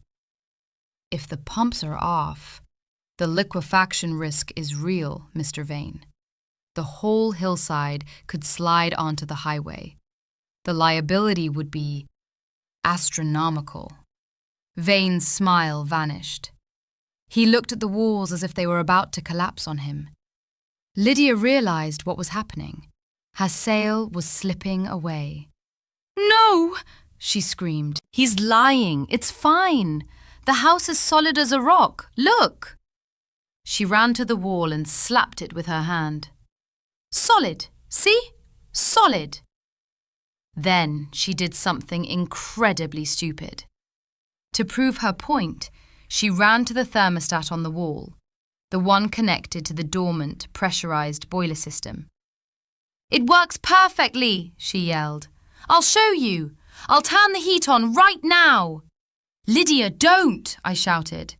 I lunged forward, but I was too far away. She grabbed the dial and twisted it violently to the maximum setting. Deep in the bowels of the house, something thumped. It was a heavy, dull sound, like a giant heart skipping a beat. Then came the hiss. Thwack! The radiator under the window, an old cast-iron beast, shuddered. A valve, weakened by rust and the sudden surge of pressure from the trapped steam, blew off. A jet of scalding, rusty water shot across the room like a geyser. It hit the Persian rug. It hit the expensive curtains. And it sprayed dangerously close to Wayne's camel hair coat. Wayne jumped back with the agility of a cat. "My God! Turn it off!" Lydia shrieked, dancing back from the steam. "Make it stop!" But it didn't stop. Another pipe in the ceiling groaned, and a scene burst. Water began to rain down on the grand hall. Cold water this time, from the overhead supply lines. It was chaos. Steam rising, cold rain falling, the sound of metal groaning. I ran to the basement door. "I have to kill the main valve! Get them out!" I didn't wait to see if they followed. I sprinted down the dark stairs, splashing into 6 inches of freezing water at the bottom. The basement was flooded. The silence of the pumps was deafening. I waded through the dark water to the main manifold. It was rusty and slick. I grabbed the wheel and turned it with all my strength. It wouldn't budge. "Come on!" I gritted my teeth. I braced my feet against the pipe and pulled until my muscles burned. With a screech of protesting metal, the wheel turned. Then again, and again. The hissing upstairs slowly died down. I leaned against the cold pipe, breathing hard. My boots were soaked. My hands were shaking. I had saved the house from blowing itself up. But I didn't know if I had saved it from Vane. When I came back upstairs, dripping wet and shivering, the grand hall was silent. The water had stopped, leaving puddles on the floor and dark stains on the walls. Marcus Vane was standing by the front door, his expensive coat draped over his arm to protect it from the damp. He looked at me with a mixture of disgust and pity. "You have a very lively family, Liam," Vane said. "The deal?" I asked, wiping water from my face. Vane chuckled, a cold, dry sound. "I'm a developer, not a salvage diver. The land is unstable, the infrastructure is short, and the current owner is legally insane." He put on his sunglasses, even though it was gloomy inside. "I withdraw my offer. Good luck with the landslide." He walked out. The engineer followed him, shooting a sympathetic glance at the puddles. I heard the Bentley start up and purr away down the drive. I turned to look for Lydia. She was standing in the middle of the ruined hall. Her green silk dress was soaked. Her hair hung in wet rat's tails. Her makeup had run down her face, giving her the appearance of a tragic clown. She wasn't screaming anymore. She was just staring at the door where Vane had exited. "He's gone," she whispered. "Yes," I said. "He's gone." "The money," she said. Her voice broke. "The money is gone." She turned to look at me. Her eyes were wide, glassy, and terrifyingly empty. "You did this," she said. But there was no heat in it, only exhaustion. "I saved the house from sliding off the hill, Lydia," I said. "And I saved you from a lawsuit that would have put you in prison." "Prison?" She laughed weakly. She swayed on her heels. "I'm already in prison. Look at this place. It's a tomb." She took a step toward me, then stumbled. Her legs just seemed to give out. "Lydia!" I caught her before she hit the floor. She was surprisingly light. Beneath the heavy dress and the bravado, she was frail. Her skin was burning hot, feverish. "Lydia?" I tapped her cheek. Her eyes rolled back in her head. "So cold," she muttered. "Robert." Tell Robert I'm cold. She went limp in my arms. The next hour was a blur. I carried her to the sofa, the dry one in the study. I covered her with every blanket I could find. I called an ambulance, but the dispatcher said the storm had washed out the lower bridge. It would take them at least 2 hours to get a unit up the service road. She needs heat, I said to myself. I couldn't fix the boiler, but I knew the house. I ran to the library. The fireplace there was the only one with a safe, separate flue. I smashed a wooden chair, one of the cheap ones Lydia had brought in, and threw the pieces into the grate. I found some old newspapers. I struck a match. The fire caught. Yellow flames licked at the wood.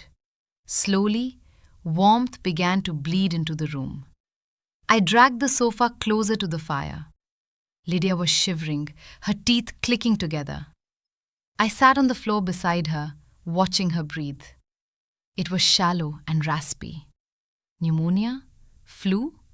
Or just the sheer physical collapse of a woman who had been running on adrenaline and spite for a week? I looked around the room. This was my father's study, the place where he had plotted his empire. Now, it was a refugee camp for his broken family. My phone buzzed. It was Sterling. Did you stop him? Sterling asked. Wayne is gone, I said tiredly. He won't be back. Good.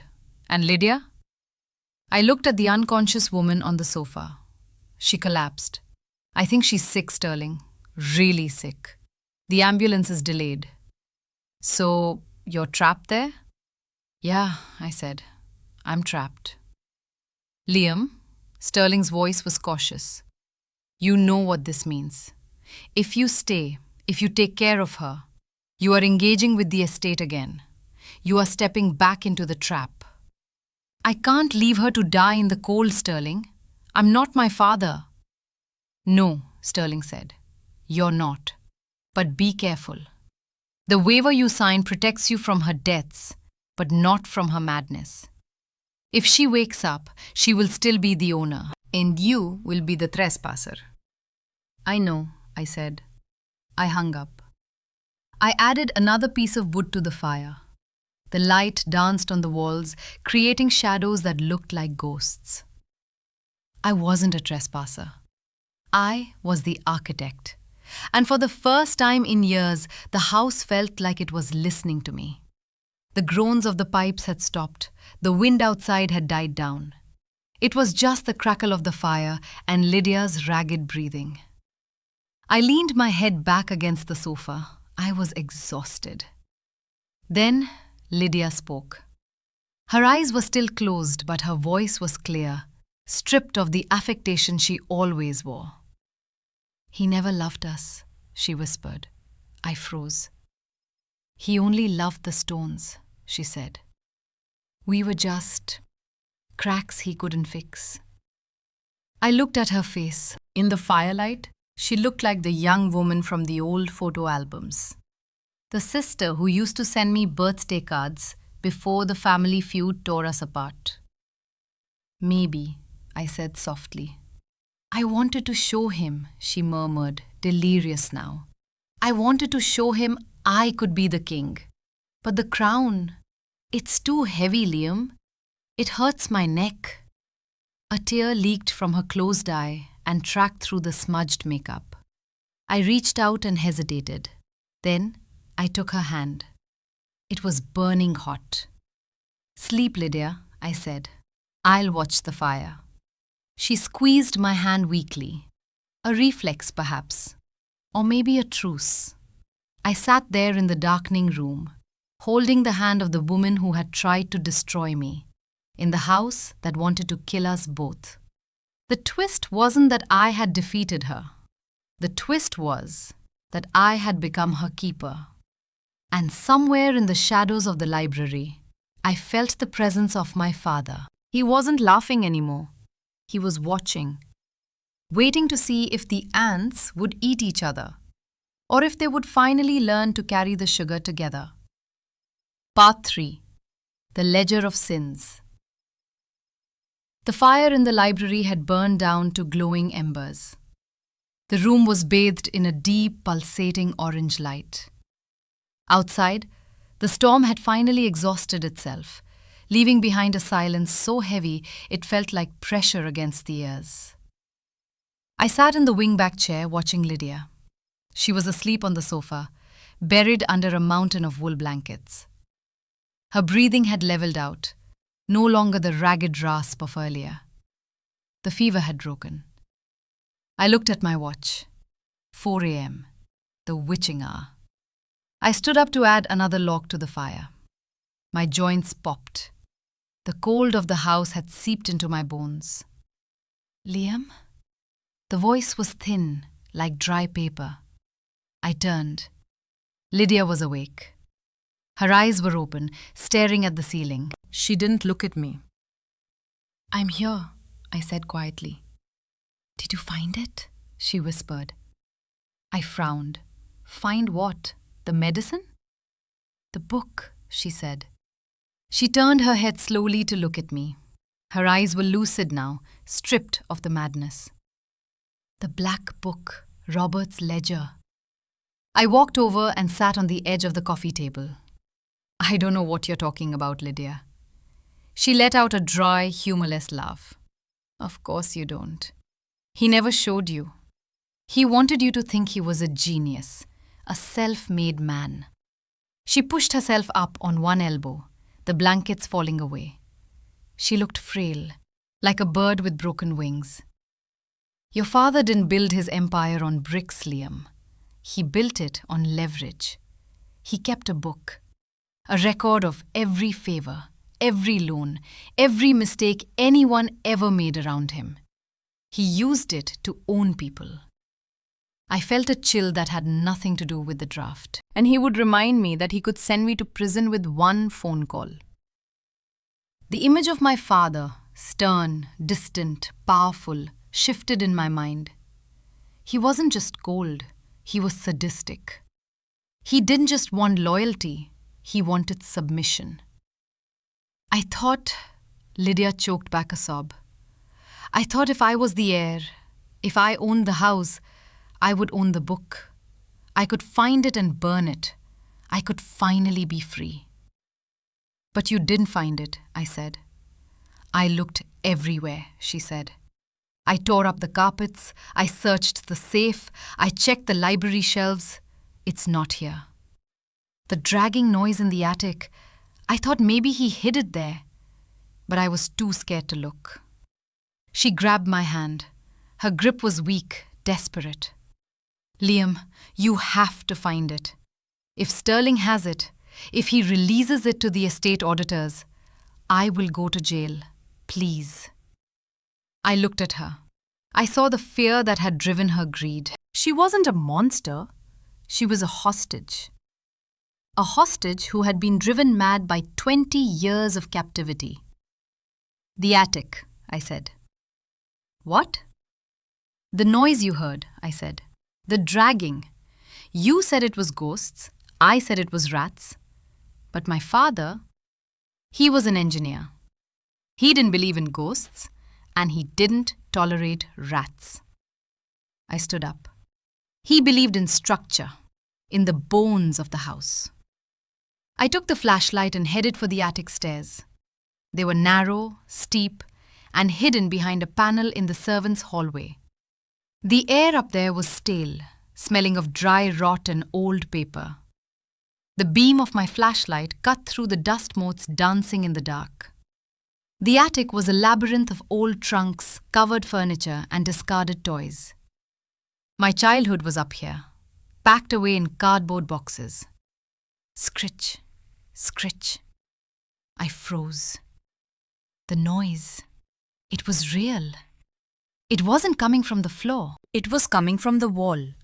The north wall, where the chimney breast rose up through the roof. I walked toward it. The sound stopped. I tapped the wall. Thud, thud. Solid brick. But then I saw it. A small brass mechanism embedded in the brickwork. It looked like a damper handle for the chimney, but it was too high up. I reached up and turned it.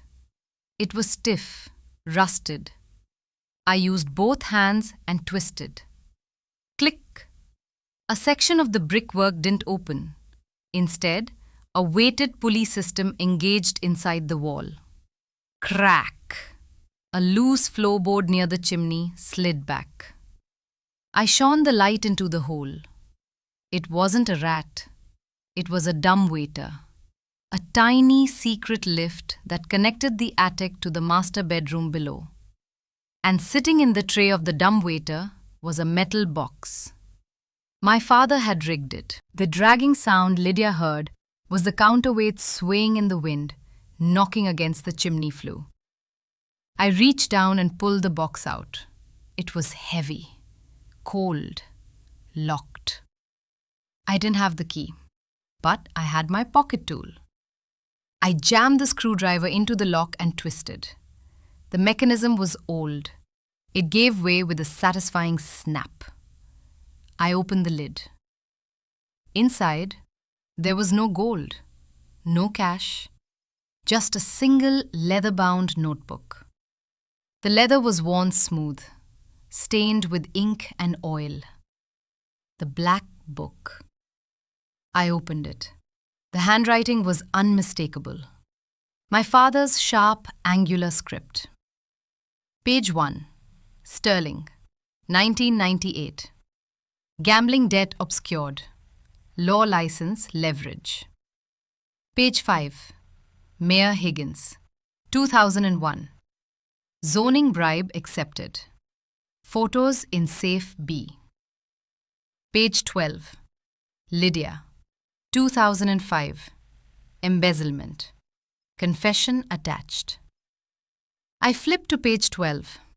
There it was. A folded piece of paper, yellowed with age, signed by Lydia. A full confession of her fraud. I read through the book. It was a catalogue of human weakness. My father hadn't just built buildings, he had built a prison of secrets.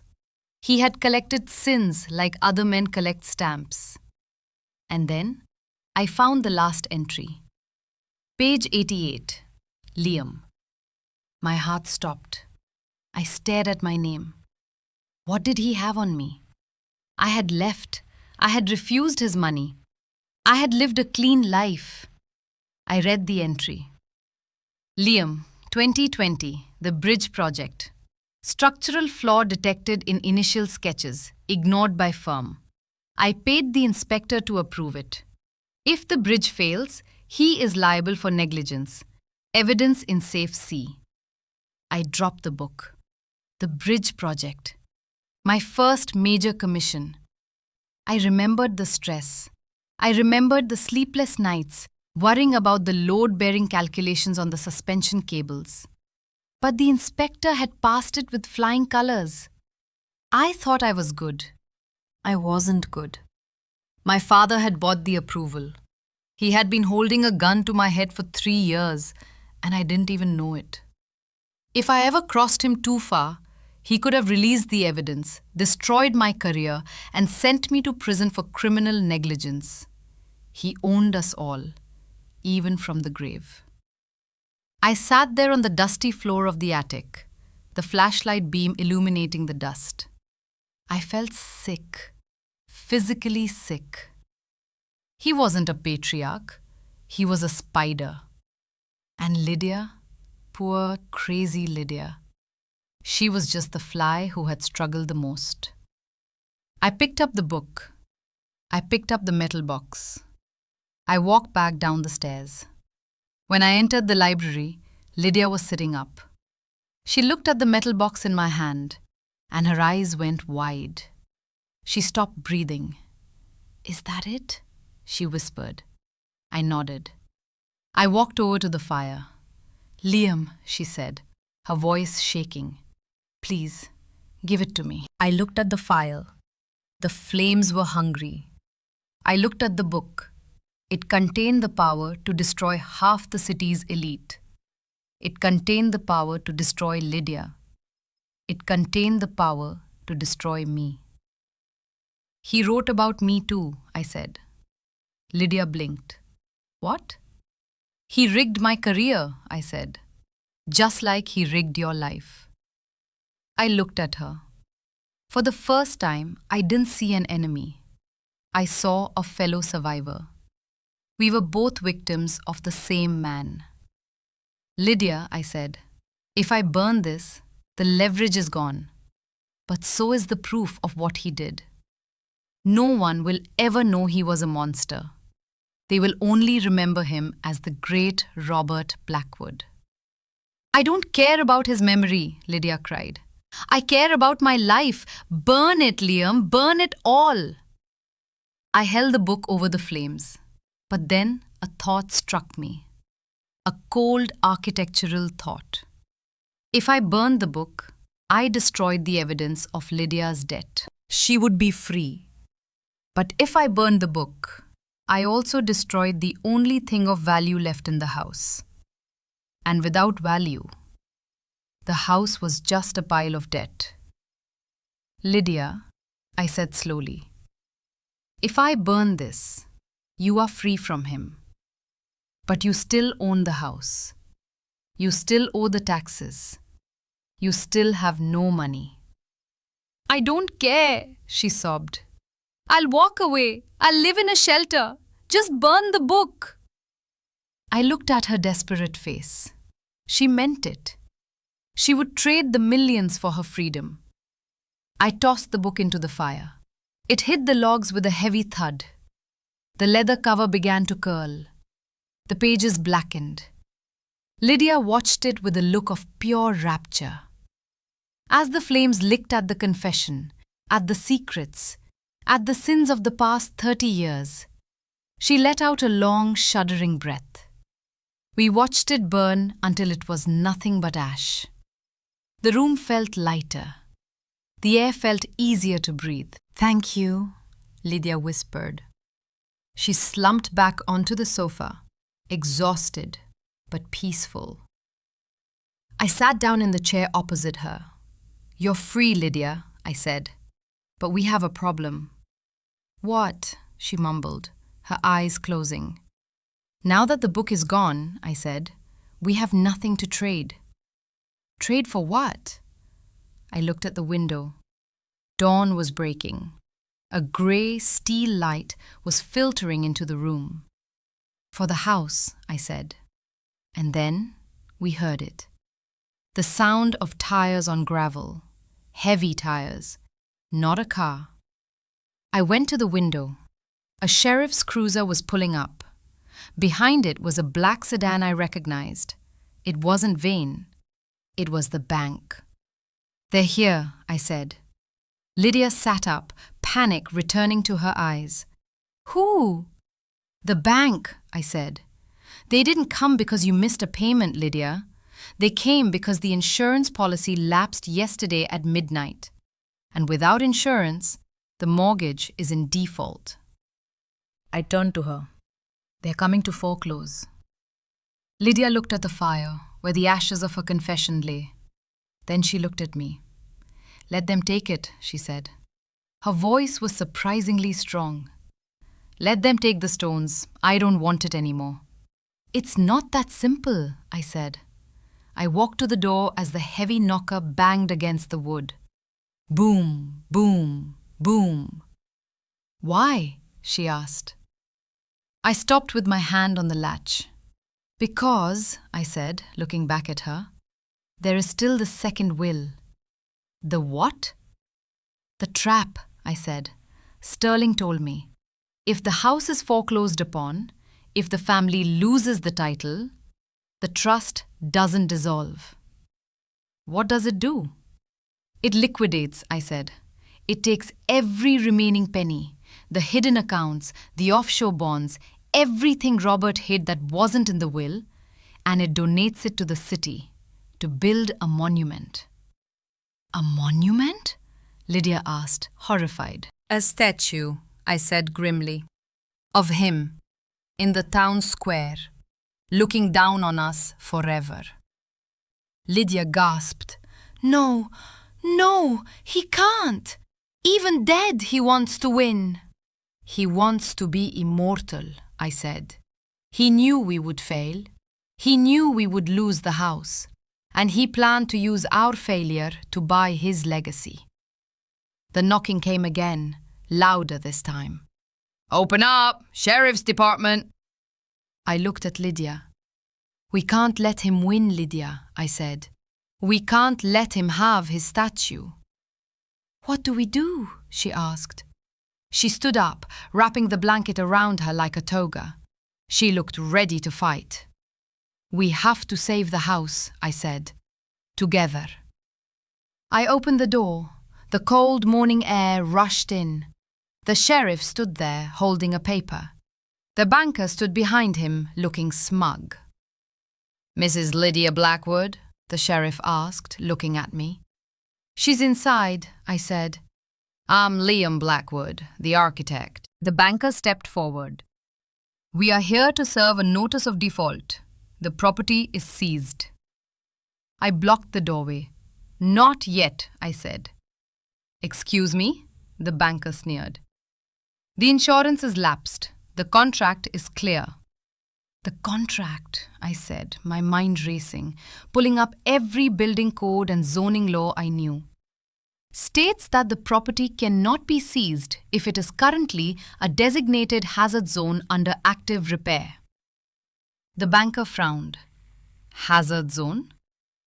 I pointed to the burst pipes, the water stains, the scorched wall. We had a structural failure last night, I lied smoothly. I am the licensed architect on record. I have declared this a construction site.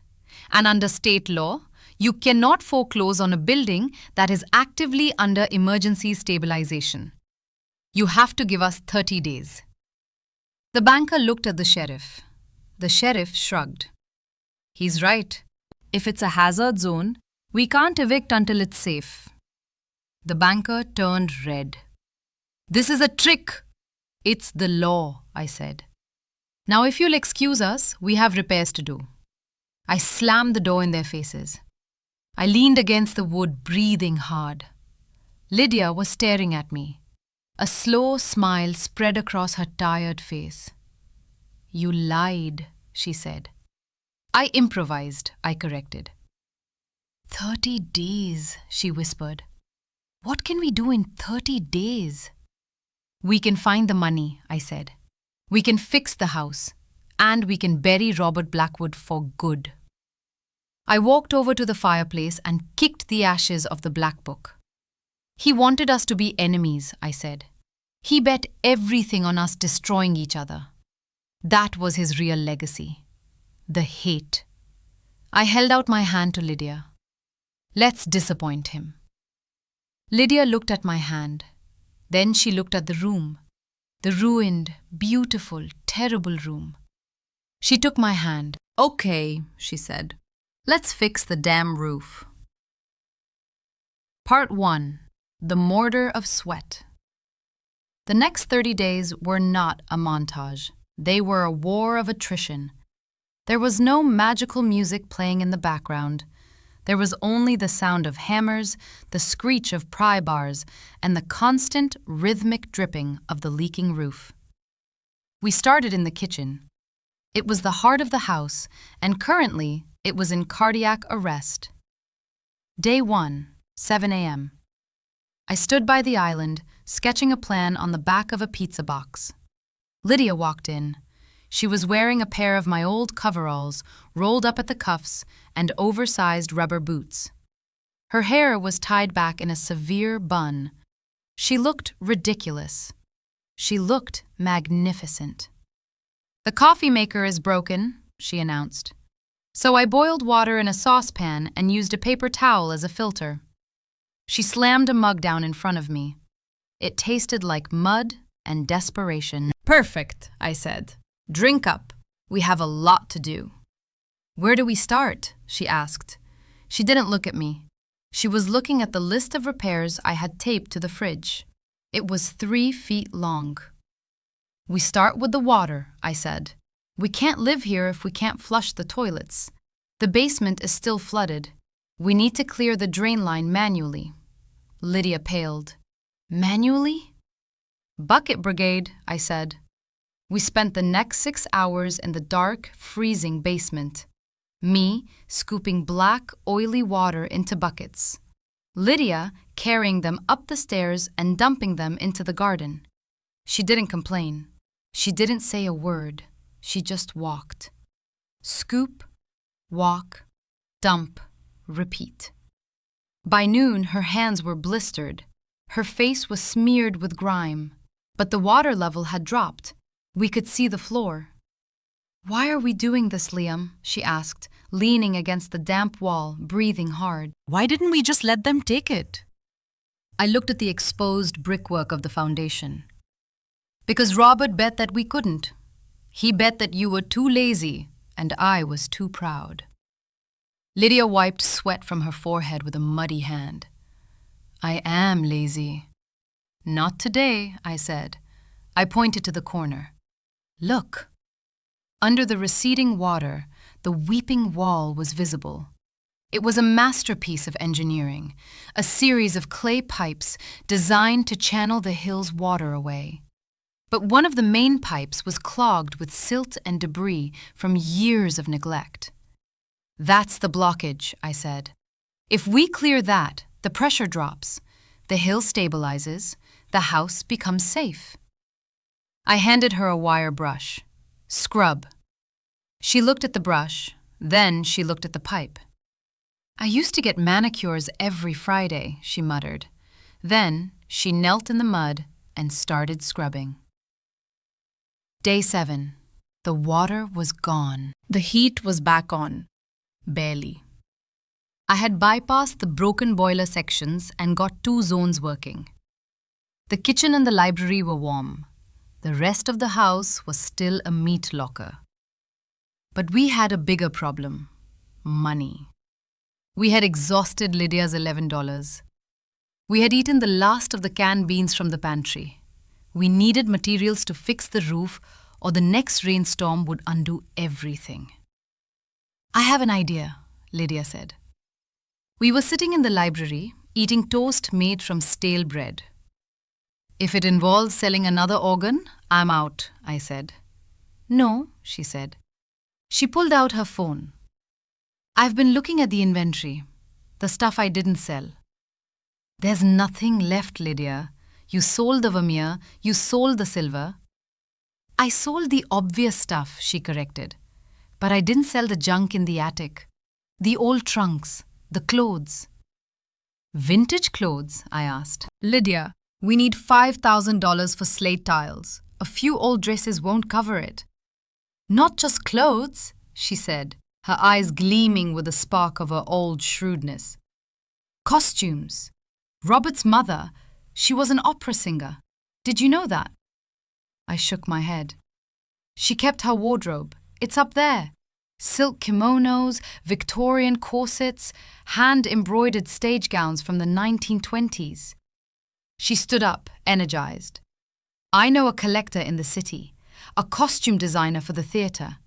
If I can convince him these are authentic. You can't go into the city looking like that, I said, gesturing to her dirty coveralls. Lydia smiled. It was a terrifying smile. Watch me. She went upstairs. An hour later she came down. She had found one of the old gowns, a midnight blue velvet dress that smelled slightly of mothballs but fit her perfectly. She had done her hair. She had found a tube of red lipstick in her purse. She didn't look like a woman living in a construction site. She looked like the ghost of the manor. I'll take the truck, she said. The truck has no gas, I reminded her. She paused.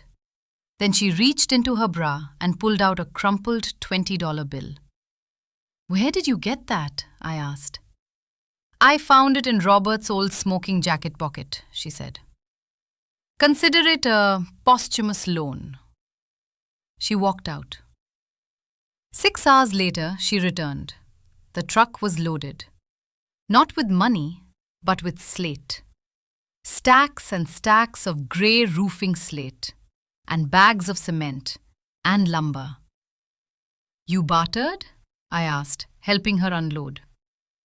I traded the lot, she said, dusting off her hands. The designer went crazy for the lace. He traded me store credit at his brother's building supply yard. I looked at her with genuine respect. You turned old dresses into a roof. I'm a businesswoman, Liam, she said, chin high. I just needed something to sell that wasn't my soul. Day 15. Arthur returned. He didn't knock. He just appeared in the garden one morning, pushing a wheelbarrow. I was on the roof, replacing the slate tiles. I saw him down there, pruning the hydrangeas that Lydia had trampled during her breakdown. I climbed down the ladder. Arthur, I said, I can't pay you. I know, Arthur said. He didn't look up. Snip, snip. Lydia is still here, I warned. I know, he said. She's different. Arthur stopped. He looked at the house. He looked at the patch of new slate on the roof. He looked at the smoke curling from the chimney. The house is breathing again, Arthur said. I can feel it. If the house forgives her, maybe I can too. He reached into his wheelbarrow and pulled out a basket of vegetables. Carrots, potatoes, onions. From my own garden, he said. You look skinny, Liam. Soup tonight? That night, the three of us sat in the kitchen. The table was a piece of plywood on two sawhorses. The soup was hot. The bread was fresh. Arthur had brought that too. It was the first family dinner I had attended in that house in 10 years, and it was the best one. Lydia sat opposite Arthur. She looked nervous. Arthur, she said. He looked up, spoon paused halfway to his mouth. I'm sorry, she said, about the roses and everything. Arthur chewed his bread slowly. He looked at her hands, calloused, scratched, with dirt under the nails. He saw the work she had done. The roses survived, Mrs. Lydia, Arthur said softly. They are hardy things, like us. He pushed the basket of bread toward her. Eat. You'll need strength for the West Wing tomorrow. Lydia blinked back tears. She took a piece of bread. Day 25. The house was secure. The roof was tight. The heat was stable. The hill was drained. But the deadline was looming. 5 days left. We had fixed the structure, but we hadn't fixed the bank account. We needed $400,000 to pay off the tax lien and the arrears, or the bank would take it all, hazard zone or not. Sterling came to visit. He walked through the house, his shoes clicking on the clean floors. He looked at the repaired walls, the polished banisters. It's incredible, he said. You've done a year's worth of restoration in 3 weeks. We worked double shifts, I said. I was exhausted. I felt like I was made of sawdust and pain. But it's not enough, is it? Sterling asked gently. You don't have the cash. No, I admitted. We have a beautiful house that we're about to lose. Lydia walked in. She was carrying a tray of tea. She had stopped wearing the coveralls and was wearing a simple blouse and trousers she had sewn herself from old curtains. We're not losing it, she said. Lydia, Sterling said, the law is the law. The bank wants money, not sweat. We have a plan, she said. She looked at me. Tell him, Liam. I took a deep breath. This was the Hail Mary. We're not going to sell the house, I said, and we're not going to live in it. Not yet. Then what? We're going to open it, I said, in 3 days. The Blackwood Architectural Showcase. Sterling frowned. A tour? Not just a tour, I said. An auction. But not for the furniture. I unrolled a set of blueprints on the plywood table. They were new drawings. I had spent my nights working on them. This house is too big for a family, I explained. It's a dinosaur. That's why it failed. But the structure, the bones, they are perfect for something else. I pointed to the drawings. A school, I said. A design institute. A place to teach traditional restoration arts. Stone masonry, woodworking, stained glass repair. The skills that are dying out. Sterling adjusted his glasses. He leaned in. The Blackwood Institute, he murmured. We invite the city's investors, Lydia said, her voice sharp and professional. We invite the Heritage Foundation. We show them the work we've done. We show them the potential. And we ask for founding memberships. $50,000 a buy-in. We need 8 members, I said, to clear the debt. Can you get 8 people to come? Sterling asked. Lydia smiled. I spent 30 years in high society, Sterling. I know who has money, and more importantly, I know who needs a tax write-off and a plaque with their name on it. And the bait? Sterling asked. Why would they come here? They think this place is cursed. The bait, I said, is the mystery. We're not selling the house, we're selling the story. The house that broke Robert Blackwood. Sterling looked at me. Then he looked at Lydia. He saw the fire in our eyes. It wasn't the fire of greed anymore. It was the fire of creators. It's a long shot, Sterling said. A very long shot. It's all we have, I said. Sterling closed his briefcase. I'll make some calls, he said. I know a few people who hated your father enough to pay money to see his castle turned into a trade school. Day 29, the night before. The house was ready. We had staged the grand hall. Not with furniture, we didn't have any, but with the tools of the trade. My drafting table was the centerpiece. Arthur had filled the room with the rescued roses, their dark red petals glowing in the candlelight. We had hung my blueprints on the walls like tapestries. It was sparse. It was industrial. It was honest. Lydia and I stood on the balcony, looking down at the empty hall. Do you think they'll come? She asked. I don't know, I said. She turned to me. Liam? Yeah? Thank you, she said, for not letting me freeze. Thank you, I said, for not letting me give up. She looked at the portrait of Robert that still hung above the fireplace. It was the only thing we hadn't touched. His grey eyes seemed to follow us. He's watching, she whispered. Let him watch, I said. He wanted a statue. We're giving him a school. He wanted to be worshipped. We're going to make him useful. Lydia laughed. It was a genuine, warm sound. He would hate that. I know, I said. That's the best part. We stood there in the silence of the great house. Outside, the wind howled, but the windows didn't rattle. The pipes didn't groan. The house held firm. We were ready for the final act. Part 2. The Architect's Speech. The night of the showcase arrived with a cold, clear sky.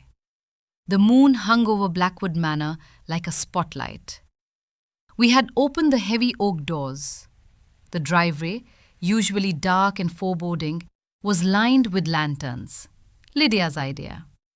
They were just mason jars with candles, but they looked like a runway guiding planes to a safe landing. I stood in the foyer, adjusting the tie I had borrowed from one of the old trunks. It was a little wide, a 1970s style, but it was clean. Nervous? Lydia asked. She descended the grand staircase. She wore the midnight blue velvet gown. She had pinned the hem up to hide the mud stains on her boots. She refused to wear heels. She said she needed traction. She looked regal, but there was a softness in her face that hadn't been there before. Terrified, I admitted. We have 0 RSVP confirmations. They'll come, Lydia said, smoothing her gloves. Rich people smell desperation like sharks smell blood. They're curious. And she was right. At 7:55 p.m., the first car arrived. A silver Mercedes, then a Bentley, then a sleek electric sports car. The elite of the city stepped out. Men in tuxedos, women in diamonds. They looked at the lantern-lit path, the patched roof, the scaffolding still clinging to the west wing like a metal spider web. They whispered. They pointed. "Is it safe?" I heard a woman ask, looking at the ceiling as she entered the grand hall. "It's the safest building in the city," I said, stepping forward. "Welcome to the Blackwood Institute." By 8:30 p.m., the grand hall was full. 50 people. The mayor was there, the head of the Historical Society, and yes, a few of the sharks Lydia used to play poker with. They stood around the plywood tables, drinking the cheap wine we had decanted into expensive crystal pitchers.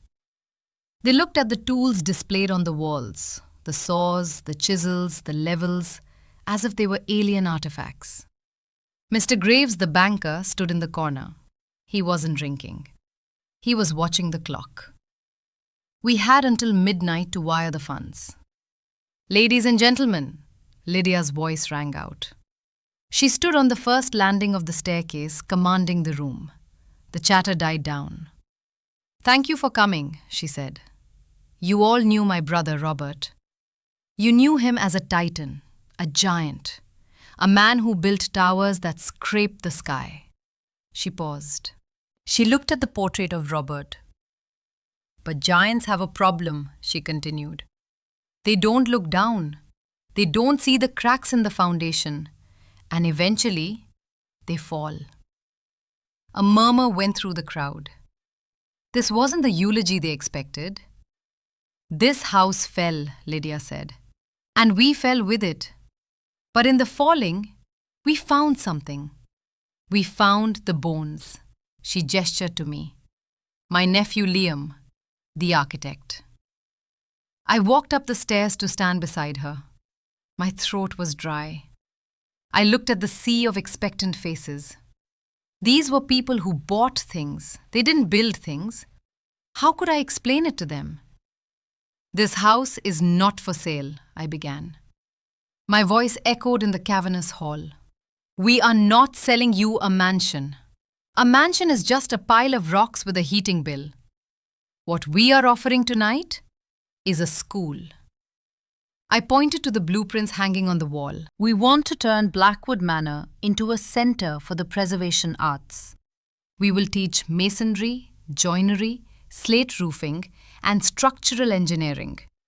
We will teach the next generation how to fix the things that are broken." I looked at a man in the front row, a tech billionaire named Mr. Chen. "Mr. Chen," I said, "you built your fortune on code, transient, invisible. But this," I stomped my boot on the floor, "this is stone. This lasts. But only if there are hands skilled enough to care for it. We are asking for $50,000 for a founding membership," Lydia jumped in. "Your name on the wall, a tax write-off, and the knowledge that you saved a piece of history."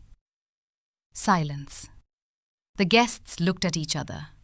They looked at the blueprints. They looked at their watches.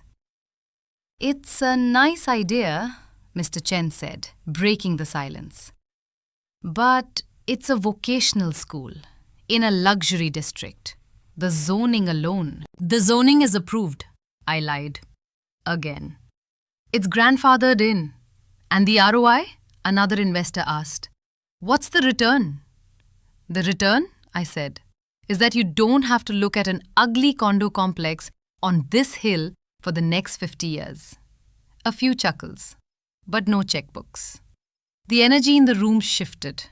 They were bored. The novelty of the ruined house was wearing off. It was cold. The wine was cheap. "Well," Mr. Chen said, buttoning his jacket, "it's a charming concept, Liam, truly. But I think I'll pass. I prefer my investments to have liquidity." He turned to leave. Others followed. "Wait!" Lydia cried out. She ran down a few steps.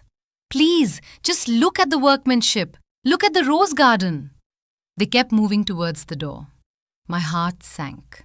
It was over. We had tried. We had worked until our hands bled. But we couldn't bridge the gap between their world and ours. Mr. Graves, the banker, stepped forward. He pulled a foreclosure notice from his jacket pocket. It's 9 p.m., Mr. Blackwood, Graves said softly. I think we can call this conclude. Excuse me. The voice came from the back of the room. It wasn't loud, but it cut through the noise like a diamond cutter. It was Sterling. The lawyer was standing by the fireplace holding a document. He hadn't spoken all evening. Mr. Sterling? I asked. Sterling walked to the center of the room. The guests stopped. Everyone knew Sterling. He was the keeper of secrets for half the families in this room. Before you leave, Sterling said, adjusting his glasses, there is a matter of the trust that must be addressed. The trust is in default, Graves snapped. There is no money. There is no liquid money, Sterling corrected.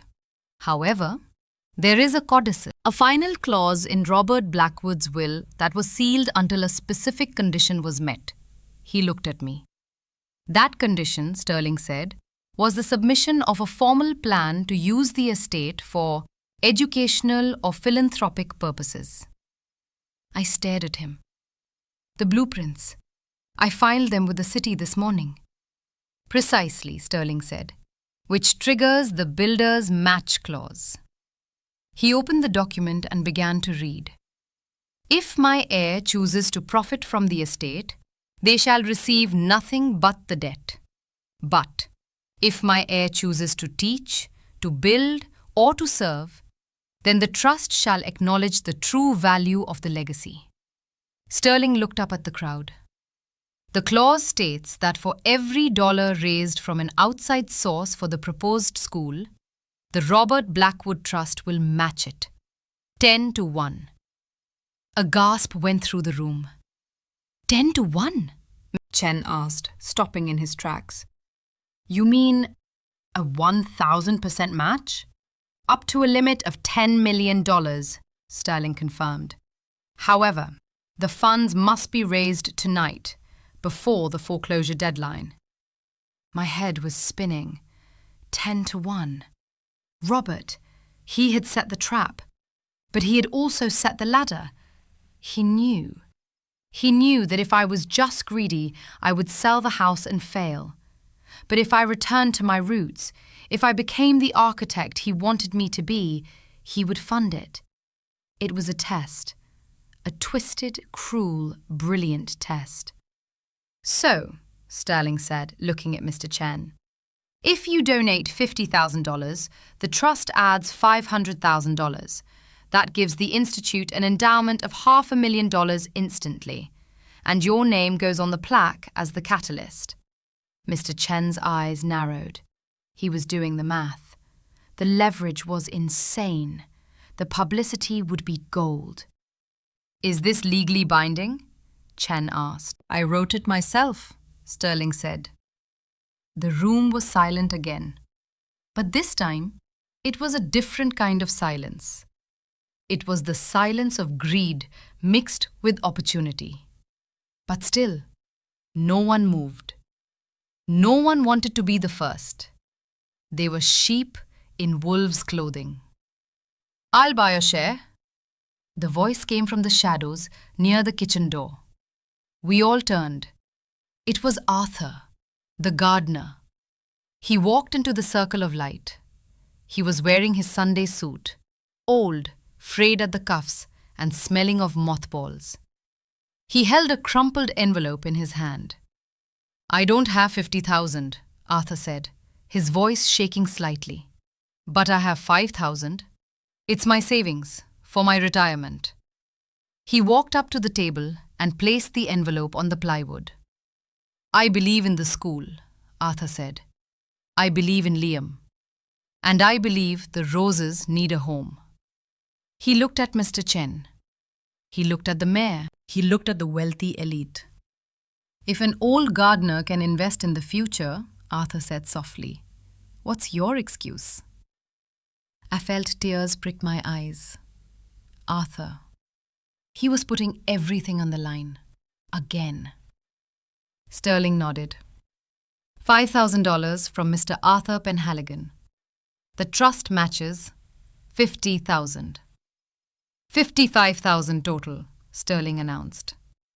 We need $400,000 to stop the bank. Mr. Chen looked at Arthur. He looked at the envelope. He looked at Lydia, standing proud in her muddy boots and velvet gown. Something shifted in his face. Maybe it was shame. Maybe it was admiration. Put me down for 2 shares, Mr. Chen said. 100,000. Matched to 1 million, Sterling said calmly. I'm in, said a woman in a red dress. 50,000. Me too, said the mayor. The city needs the school. I'll take 2. It was a landslide, a frenzy. Once the dam broke, they all wanted in. They wanted to be part of the miracle. They crowded around the plywood table, waving checkbooks, shouting amounts. Lydia stood at the table, writing receipts as fast as she could on the back of napkins, her hands shaking. Mr. Graves, the banker, watched the pile of checks grow. He slowly put the foreclosure notice back in his pocket. I suppose, Graves said to me, we can extend the deadline to allow for the checks to clear. I suppose you can, I said. I looked across the room at Sterling. He closed the folder and gave me a rare small smile. Then he looked up at the portrait of Robert. I followed his gaze. My father's face was still stern, still cold. But in the warm light of the bustling room, filled with people planning to build, to teach, to fix, he didn't look like a monster anymore. He looked like a teacher who had finally gotten his point across.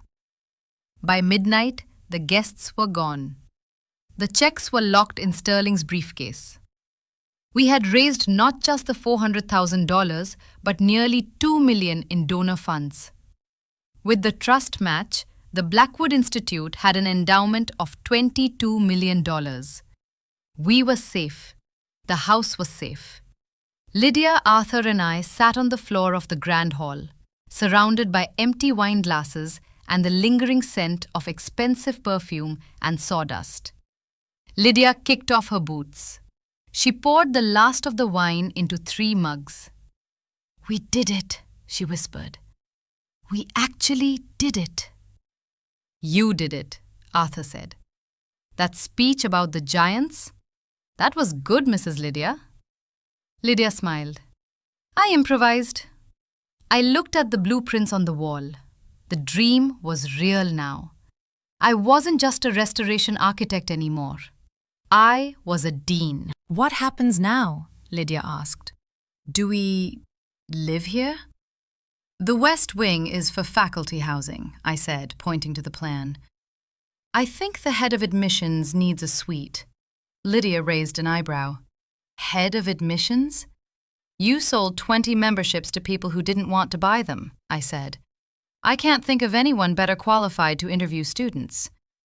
Lydia laughed. Me? Working? With teenagers? It keeps you young, Arthur said. And the garden needs a head of botany. Arthur beamed.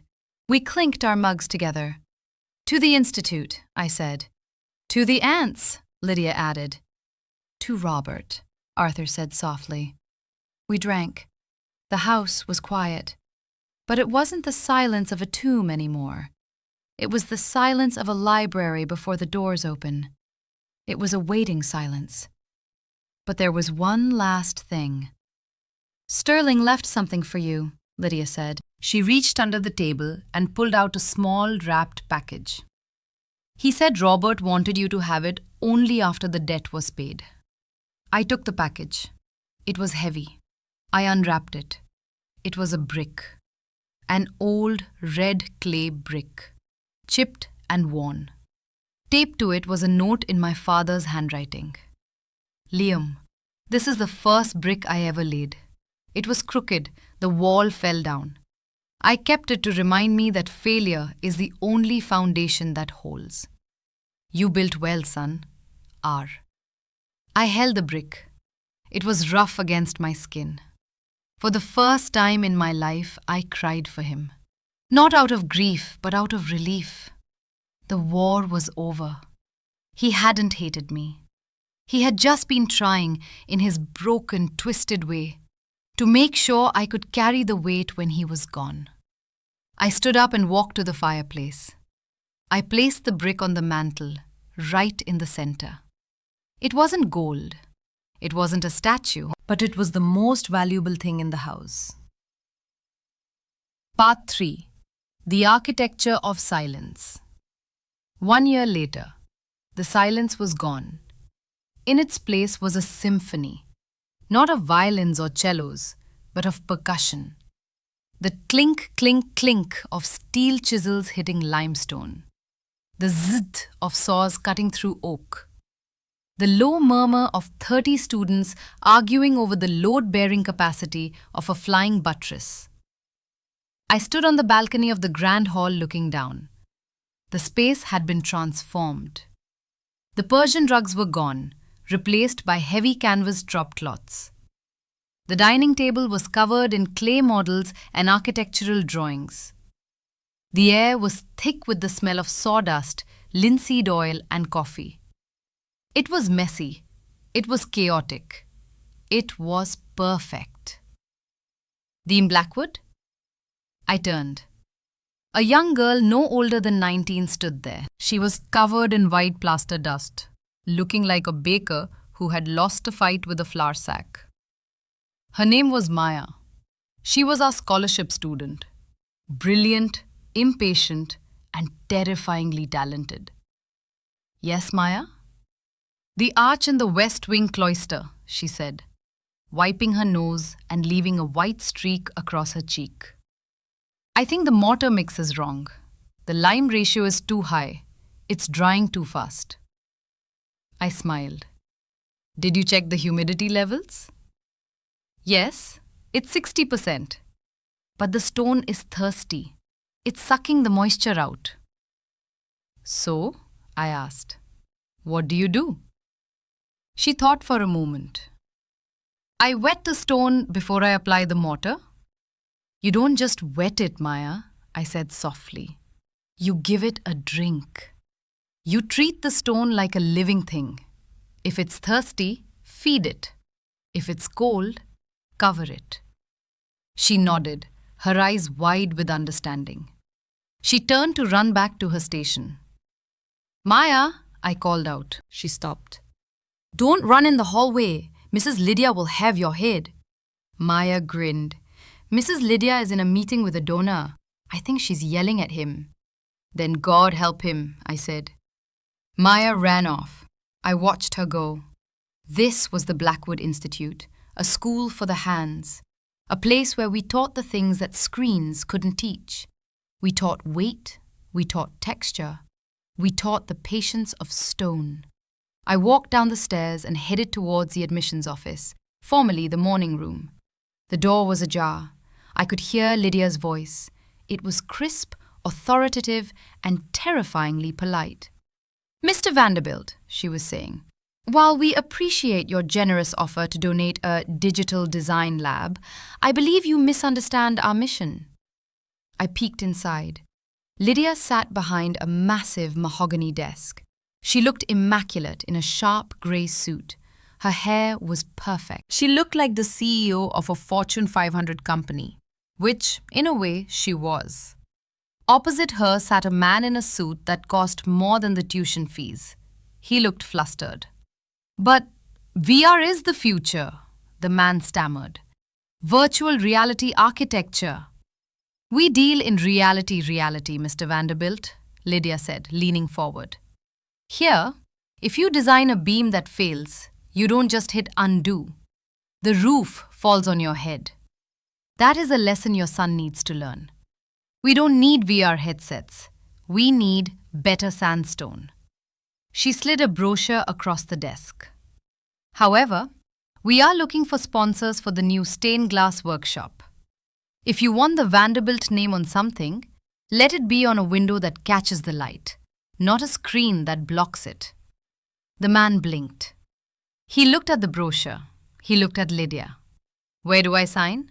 He asked weakly. I stepped away from the door, smiling. Lydia hadn't changed. She was still manipulative, still status-obsessed, and still formidable. But now, she was our dragon. She guarded the gate, and she made sure the treasure chest stayed full. She caught my eye as I walked past. She didn't smile, but she gave me a barely perceptible nod. A salute between generals. I went out into the garden. The sun was shining. The air smelled of wet earth and blooming flowers. Arthur was in the rose garden, surrounded by a group of 5 students. They were kneeling in the dirt, examining the root systems of the Blackwood roses. Arthur looked 10 years younger. His back was straighter.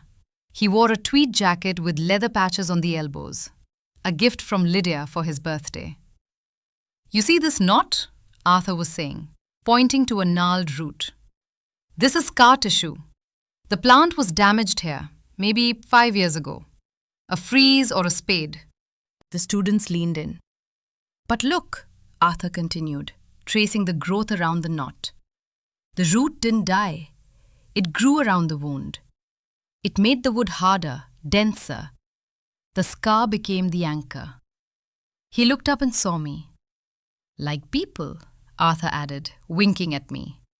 We grow around the damage, and that's what holds us in the ground when the wind blows. I walked over.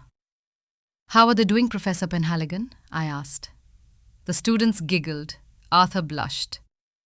They are learning, Dean, Arthur said. But they are impatient. They want the flowers. They don't want to wait for the roots. They're young, I said. They think time is infinite. Time is a season, Arthur corrected. And winter always comes. That's what I tell them. Build your roots for winter. I looked at the house from the garden. It rose up against the blue sky, majestic and solid. The scaffolding was gone from the west wing. The slate roof shone in the sun.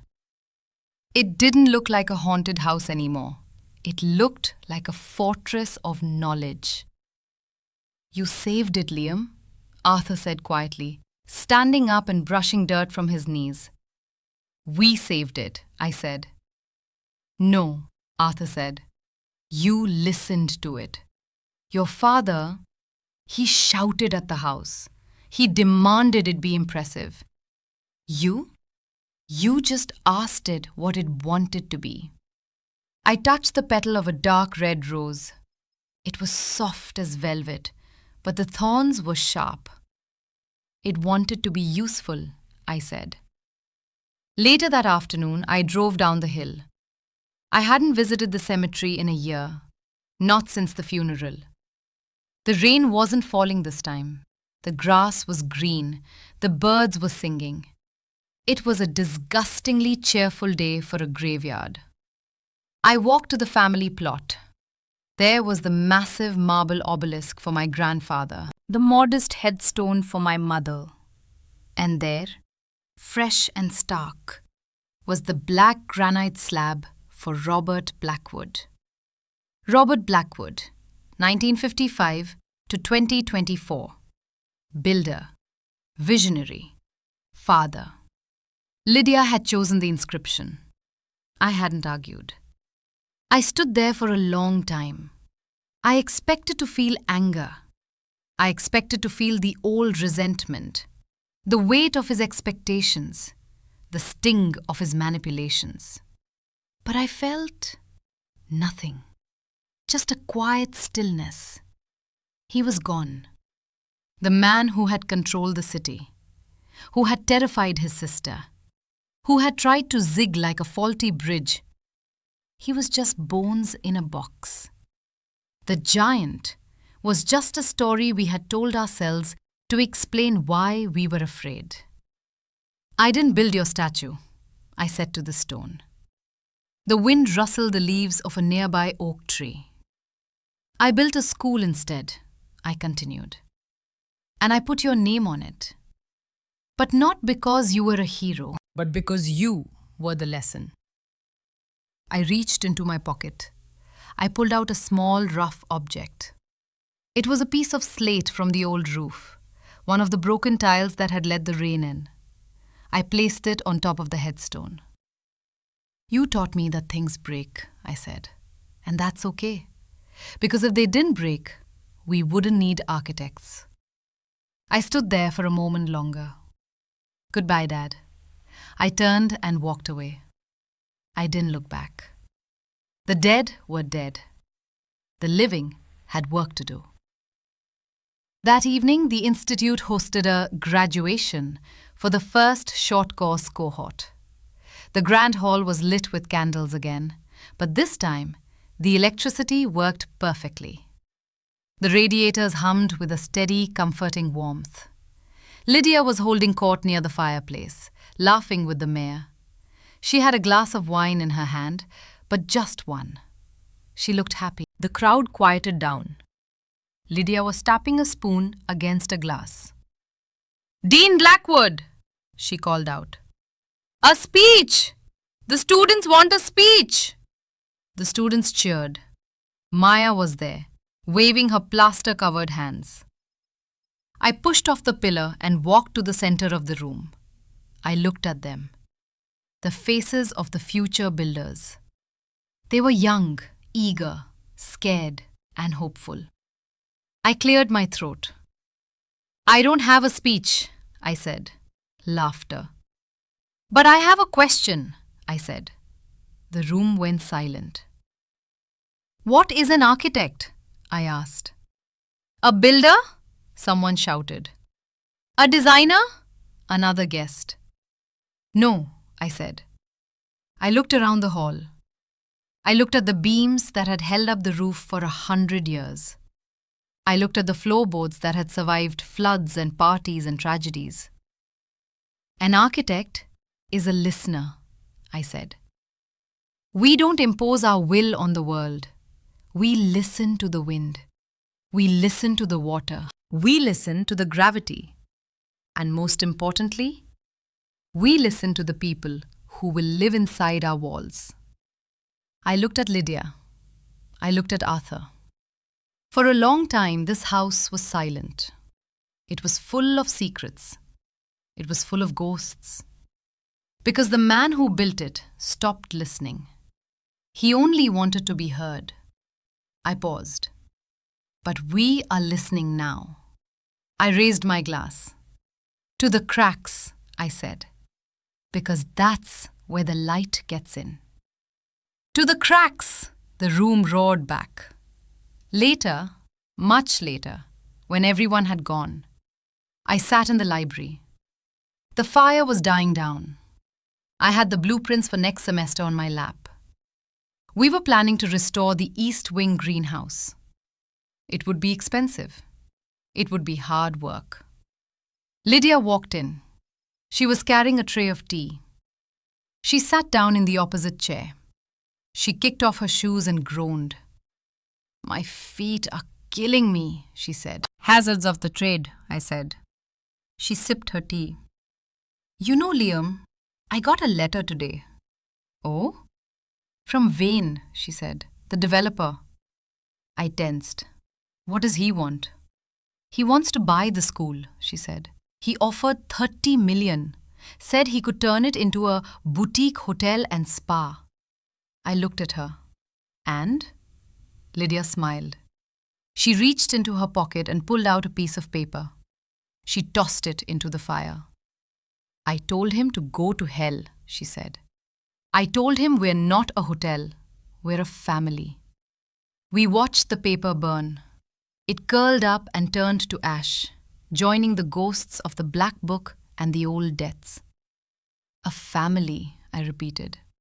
It felt strange on my tongue, but it felt right.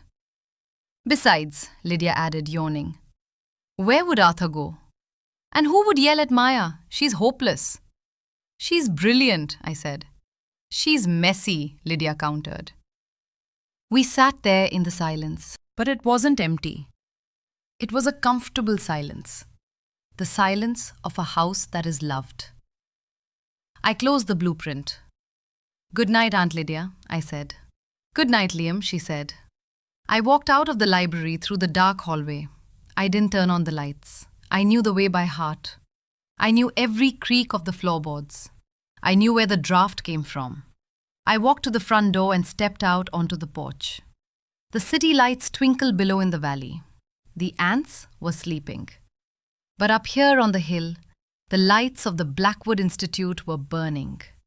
I looked back at the house one last time. It was heavy. It was old. It was full of scars. But it was standing.